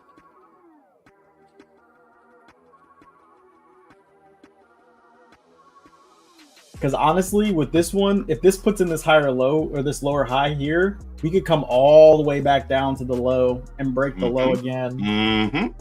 That's exactly what my thought process is. That's why I walked away, because I was like, it's going to take some time for this to play out. But if I get what I want, we're coming back down at 735. I'm short a full mini, baby, trying to pad these stats. I'm short half a mini. Funded bread. Let's go, baby. Yeah, there it is. There it is. We just gotta drop below this level right here. We just gotta drop below this level right here. It's kill count. How many times I got a dog walk? How many times we got a dog walk this market, baby? How many times we got a dog walk this market? Where you gonna learn, market? Stay down. Yeah, there it is. There it is. There's the break. There's the break. What are you gonna learn, old man? You're stupid. Stop playing with the motherfucker. Stop fading the shop, baby. Stop fading the shop. Come on. Right. This was an area where I thought we could bounce, so hopefully we can just get this push right back down. Yep, these bulls don't want it. These bulls don't want the smoke. I ain't trying to get none of that. I ain't trying to get none of that. Smoke show, baby. Smoke show. Smoke show. We just got to break this level right here, and we are thrashing down. It's a Valentine's Day massacre. Valentine's Day massacre. The Valentine's Smoke show, baby. Day massacre. I'm glad we got out of that bias. We was in a long bias. I said, man, let me get up out of this bias, bro. Let's get out of this bias. Thank you, Cordy. Thank you. With all due respect, in America, you have shitty veggies. All came from plastic stuff loaded with preservatives. Thank you. Thank you, Cordy. We're going to continue to print on this trade, but I'll give out the vegetables right now, man. We trying to cook this market. Let's go. Out of 5. Sold 5 right there. Sold 5. Let's go. Let's go. We're cooking this Gotta be with responsible. No veggies. Locking in 31. Locking in another 100 right there. Let's get to 28 right there. Yeah, I'm locking. I'm locking. I'm up greedy. 200 on this trade. Actually, greedy. That was a pretty nasty sweep here. That was a nasty sweep right there. Yeah, I'm gonna close there. I'm gonna close there. I'm up 323 on the day. I'm gonna close there. It's all good. I'm out. I think we crushed. I think we come down more, but we crushed it for 30 points right there. Like I don't need no more, bro. I don't need no more. Oh yeah, this thing might be coming down though. But it can get me more. Hey, all I know is this. Let's go, fishy boy. Yeah.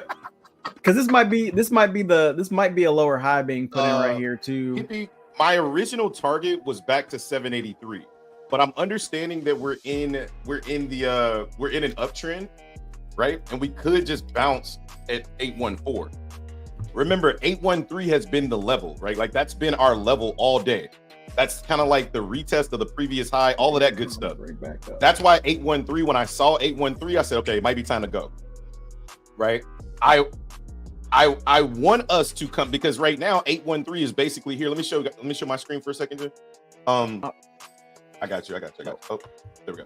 Sorry. Right now, this is what we're seeing on a higher time frame, right? Check this out. Right now, this is potentially an inverse head and shoulders, right? Yep. We don't know if it'll hold, but this is what we're looking at right now. If we hold 813, the market can use this as a leapfrog to go higher, right? That's the reason why I cut down there, because I said, you know what? Just give me everything right here at 813. Whatever you want to do from there, go for it. But right now, this looks like a potential inverse head and shoulders. That's why I want it out. So if you understand the structure, then you ain't got to worry about it, right? Like you say, okay, I understand the structure. Let me get out when the market gives me an opportunity. I don't want to sit through this pullback. I'd much rather just re-enter the trade and get back in if the market's going to pull back like this, right? If we pull back, we're looking to pull back into 3-1, right? Through roughly about 3-1 through 4-0, right? If we pull back in there, that's another good opportunity for the market to push back down, for the bears to show their strength, right? Once we get beneath 813, then my target originally, if I stayed in the trade, my target was going to be 734 to mitigate 50% of this zone, because we already tapped it here. I'm looking for us to mitigate about 50%, which puts us at about 735. That would be my next target for the shorts to the downside, which would give you roughly, I mean, from where we got in, we were in at 838. That's damn near 100 points. But because the market's been so choppy and not fluid, I'm not feeling holding longer moves. Instead, I'm holding to the next low, and I'm getting out of the trade. Like, nope, 813, I'm cool with that. You know what I mean? 813 from 38, it's a banger. You know what I mean? Like, you just look for another one, right? Like, that trade's done. We don't need nothing else. ES actually put in a higher high on that last run up overall, and it came down and bounced off of my level again at 50.20. And even though NQ didn't put in the higher high, pretty much put in equal highs. Well, almost equal highs. We're bouncing off that same level. No. Killing it, Hobbs and Justin. Don't act like Justin ain't over here smoking this market too. Yeah, I've taken a couple good trades. I'm up 323. Let's go, baby. We cooking, baby. We 325, baby. Flipping burgers out here. You know what I'm saying? Shut up. Shut up. Yeah, interesting. Shut up. Shut up. Shut up. He said, I ain't gonna say nothing else, but I find it interesting. I'm going back to ES tomorrow. No, I'm playing. I'm probably not. Your funeral. And I might not eat. Your funeral, bro. Like I'm not eating. I that's fine. I got my fishies, okay? According to Querity. Go eat my fishies. So I'm gonna eat my fish. Is this level gonna hold right here? No, it's not. I'm looking to see a sweep of this level right here, and a reclaim, and then a break, and then come back up. Because like Hobbs said, we have this overall potential inverse head and shoulders playing out. This could be the higher low right here that we've been waiting on for the inverse head and shoulders.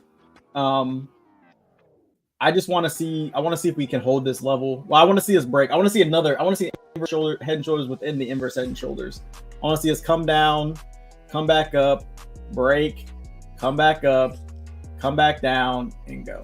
That's what I'm waiting on. If we get that, I'm out of here. Go. But if not, then whatever. I'm just chilling. He's just getting started, baby. Job's not finished.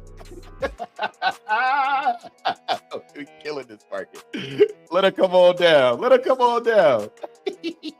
Yeah, that trade was pretty. That trade was pretty easy. I love to see it. That was gangster, bro. That trade was gangster as heck. We both saw it at the same time too. We was like, it's time to get short right now. I said, come back up here one more time. After we failed that second time and we came back up, and I saw the failure again, I was like, yeah, I'm going. And then you see the line that you talked about last night. Yeah, I got it on my chart. 847, right? When I saw it at 847, I was like, oh yeah. I had it a little bit higher because I didn't know which one we were going to tap. I didn't know if we were going to tap this one or this one. So it didn't matter to me. I was just waiting to see that failure come in on either one. Well, more importantly for me was how much I was willing to risk, right? And I knew I wanted to risk 53. So I was trying to get in a little bit higher, but I just kind of hesitated a little bit on my entry.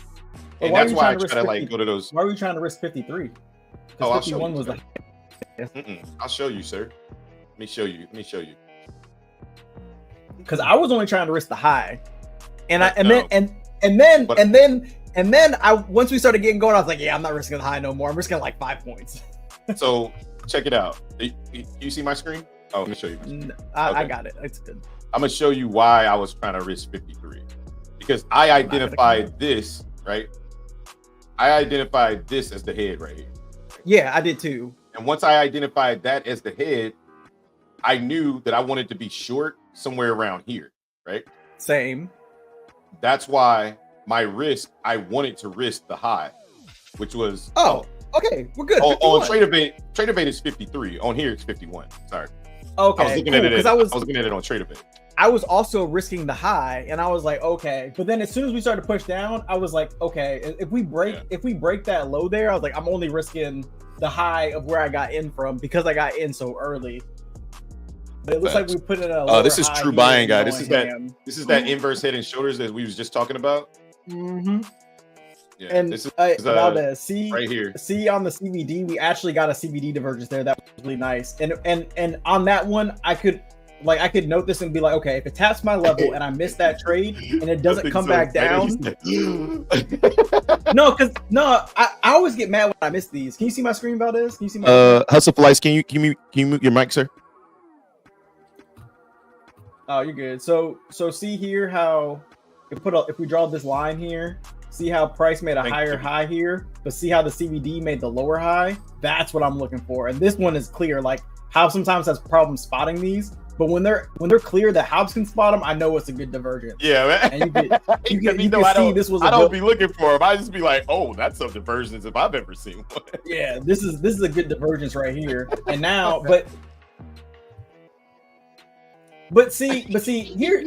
Well, I guess price is starting to squeeze here again, because now this is where we have a problem, Hobbs. Because now, but price, never mind. Price failed to put in a lower high, so I actually don't expect this to reject. We just got this rejection candle here, but I expect this to continue to push because we put in the lower high. We used to argue about this a lot of when price doesn't put in the lower high here. We came down. It didn't break the high, but we put in a lower low here. So to me, the market's kind of in limbo. Wait, I can't see your screen, sir. Go ahead. Oh, I was looking at you. Yeah. While I was explaining, I was also looking at your screen. I was like, what are you talking about? So okay. So if we're looking at price, right? Okay. Let me read those out. All right. So price put in this high. We put in this low. We put in this lower high. We put in this lower low.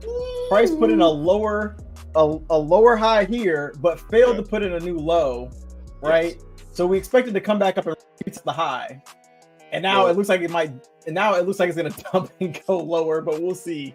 Well, remember what I said earlier is the queen in the very top left is in control of this entire move. So we always expect this move to be more strong to the downside. To the downside, right? Yeah. To be more. We understand that the levels, if we're going to trade the levels to the upside, we need to see a closure. We need to see that low, that previous low down there, that the one that we're coming back to right now. That low is a weak low. The reason why it's weak is because it failed to put in a new high. Yeah, right? yeah. So we anticipate price trading beneath that low because the high up there is stronger because it created a new low. So I would not anticipate this high created this high should be stronger than this one, right? Because this one created 100%. 100%. Yeah, okay. That high is now the new queen of this entire chessboard, right? That if you drew a square from that high to that low and just drew a square around that price action, that would be the chessboard that I would be looking to trade in. Yep. That's the chessboard. Oh my God. Don't okay. Just X-nay this shut up. X-nay this. Whatever. There we go. I can't. Yeah. So Southern Smoke, first of all, shout out to Southern Smoke. Said he's joining the Discord today, man. Appreciate you, brother. Stop on by. We'll definitely get you right. He says he's a swing trader, so learning y'all's scalping strategy will help him a lot. 100%. We got you, brother. Just learning market structure is all we're trying to teach, right? As the summer rolls around in the Discord, again, I will be straight up for everybody. I've said it before and I'll say it again. The Discord is $15 a week. It's $40 a month, but that's just for now. We're sharing our journey all through 2024, right? We know what we're talking about. Our biggest hurdle was just getting out of the way of ourselves, right? Now that we're kind of out of our own way and we're being profitable traders on live stream, we're going to do this and give this free education out for a full year.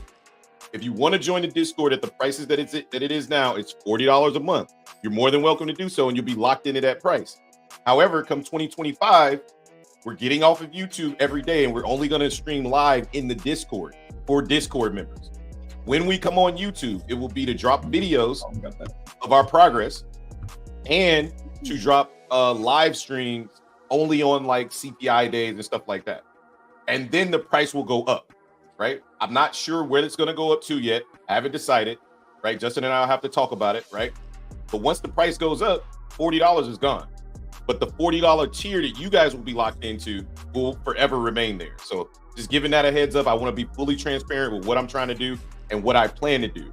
I'm a trader first, but we also want to diversify into other businesses, which is Discord and private information and stuff like that, okay? And then shout out to Bo. He says, why did you name FLL, why did you name the origin of the move as the queen? That's a cool name, not gonna lie. Yeah, so I look at the board, I look at the market as one big chessboard, right? If you come to the Discord, this is the first thing I explain to people is stop. I'm not gonna say stop. I just think sometimes with all of the verbiage and vocabulary we use, and people that are new to trading, they get lost in what mitigation is, what a sweep of this swing and blah blah blah. Forget all that. If you know how to play chess, think of the market as a chessboard, right? Every single swing high and every single swing low creates a new chessboard, right? On either side of the chessboard, you have the queen of the north and the queen of the south. Well, from price action to price action inside of that chessboard, price moves diagonally, right? Like a bishop. Every single candle moves up and down depending on what time frame, like the pawns. The rooks are the candle when it pushes up or pushes down. The knight, if you go up, over, and down, or you go down, over, and up, the market moves like a knight as well. The king is there to just be there. I honestly don't even have an acronym for him. I mean, not an acronym, but you know what I'm trying to say. Anyway, the king is the trader. He pushes the button. Yeah, the king is you, right? The king or the queen. You can do this the opposite if you're a female, right? The king is me. I'm the king. I'm trying to make sure all the pieces go where they need to go. Once you understand that, you can separate the market, right? And in my brain, I'm a very structural thinker, right? So if I'm structural and I can separate the market into pieces like countries, every queen is the queen of the north is trying to push us down further so she can gain more territory. The queen of the south is trying to defend and push up higher so she can be in control. And that, to me, is I'm not gonna say better. I just think that it gives a much cleaner analogy for people to understand price action. And I know it works because my wife understood it. Once I taught it to her, she was like, oh, that makes way more sense. Y'all know how long I've been trying to explain price action to my wife? And she'd be like, nah, babe, I don't get it. Once I gave her the chess analogy, she was like, oh, and she loves to play chess. So I was like, why didn't I think of this before? So that's what I share with you guys. So right now, the queen of the north is in control. Therefore, the moves to the downside are going to be stronger than the moves to the upside. But we also know when we pull out, when we zoom out, the 4-hour demand that we got down there, that's the queen of the north, that's the queen of the south from a higher time frame, right? So she's like, oh, y'all came down here? Hey, send my rook, send my knight, send my bishop, send my pawns to go defend us, right? Defend this territory.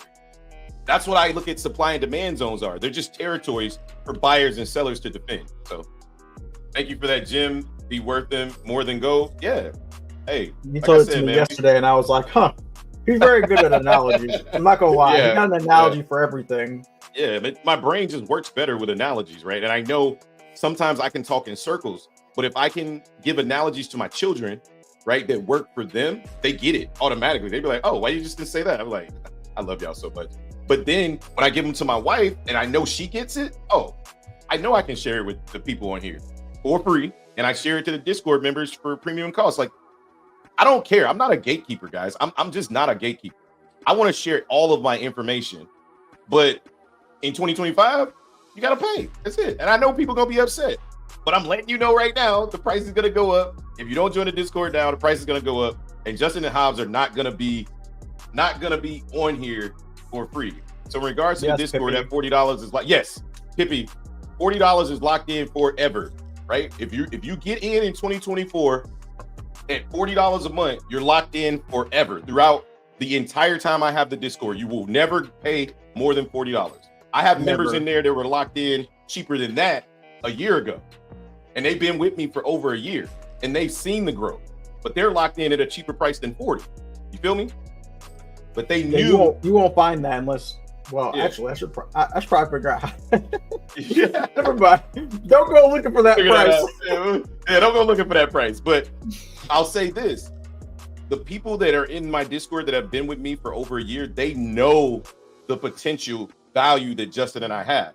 That's why they've been rocking with us for so long and they've been learning so much. But now we're starting to refine it to the point where it's starting to be a premium value. Right? You guys get to see what we do.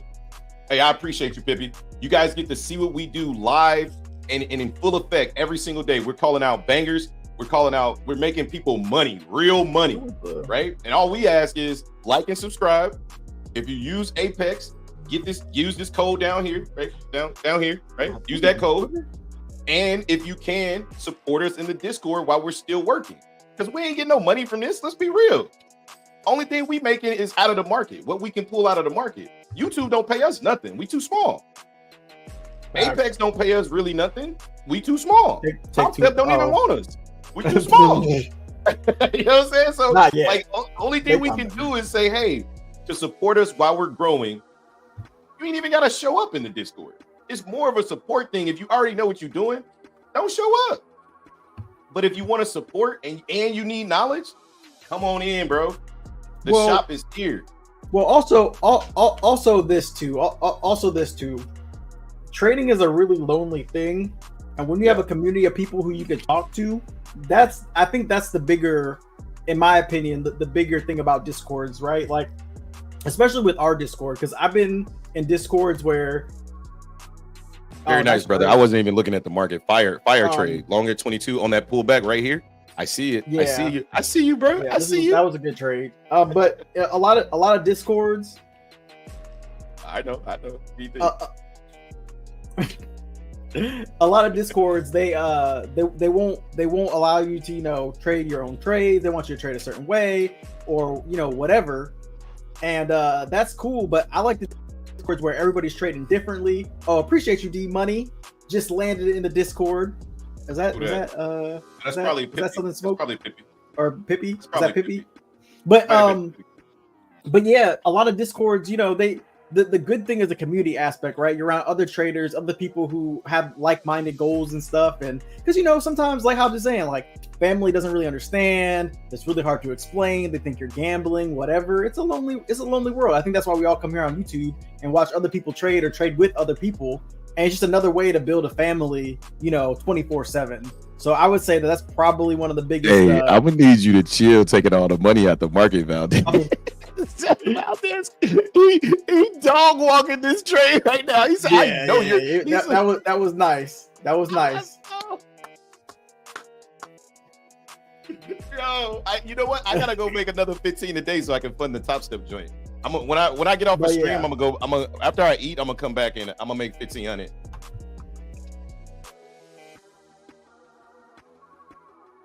Yeah. I'm gonna go eat.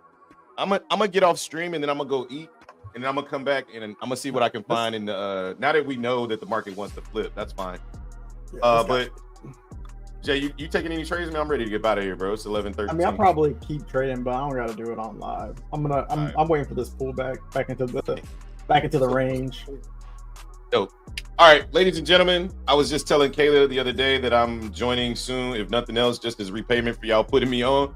Hey, bud, bro, like I said, bro, like I try to keep it a buck with y'all, right? Like my family appreciates you, like helping, obviously, but I try to keep it a buck. Like I'm not gonna sit here and hold you and be like, I'm only here to do it for free. Like no, like that's crazy. You know what I mean? Like that's crazy. Oh, Southern Smoke, what's going on, D Money? Appreciate you, brother.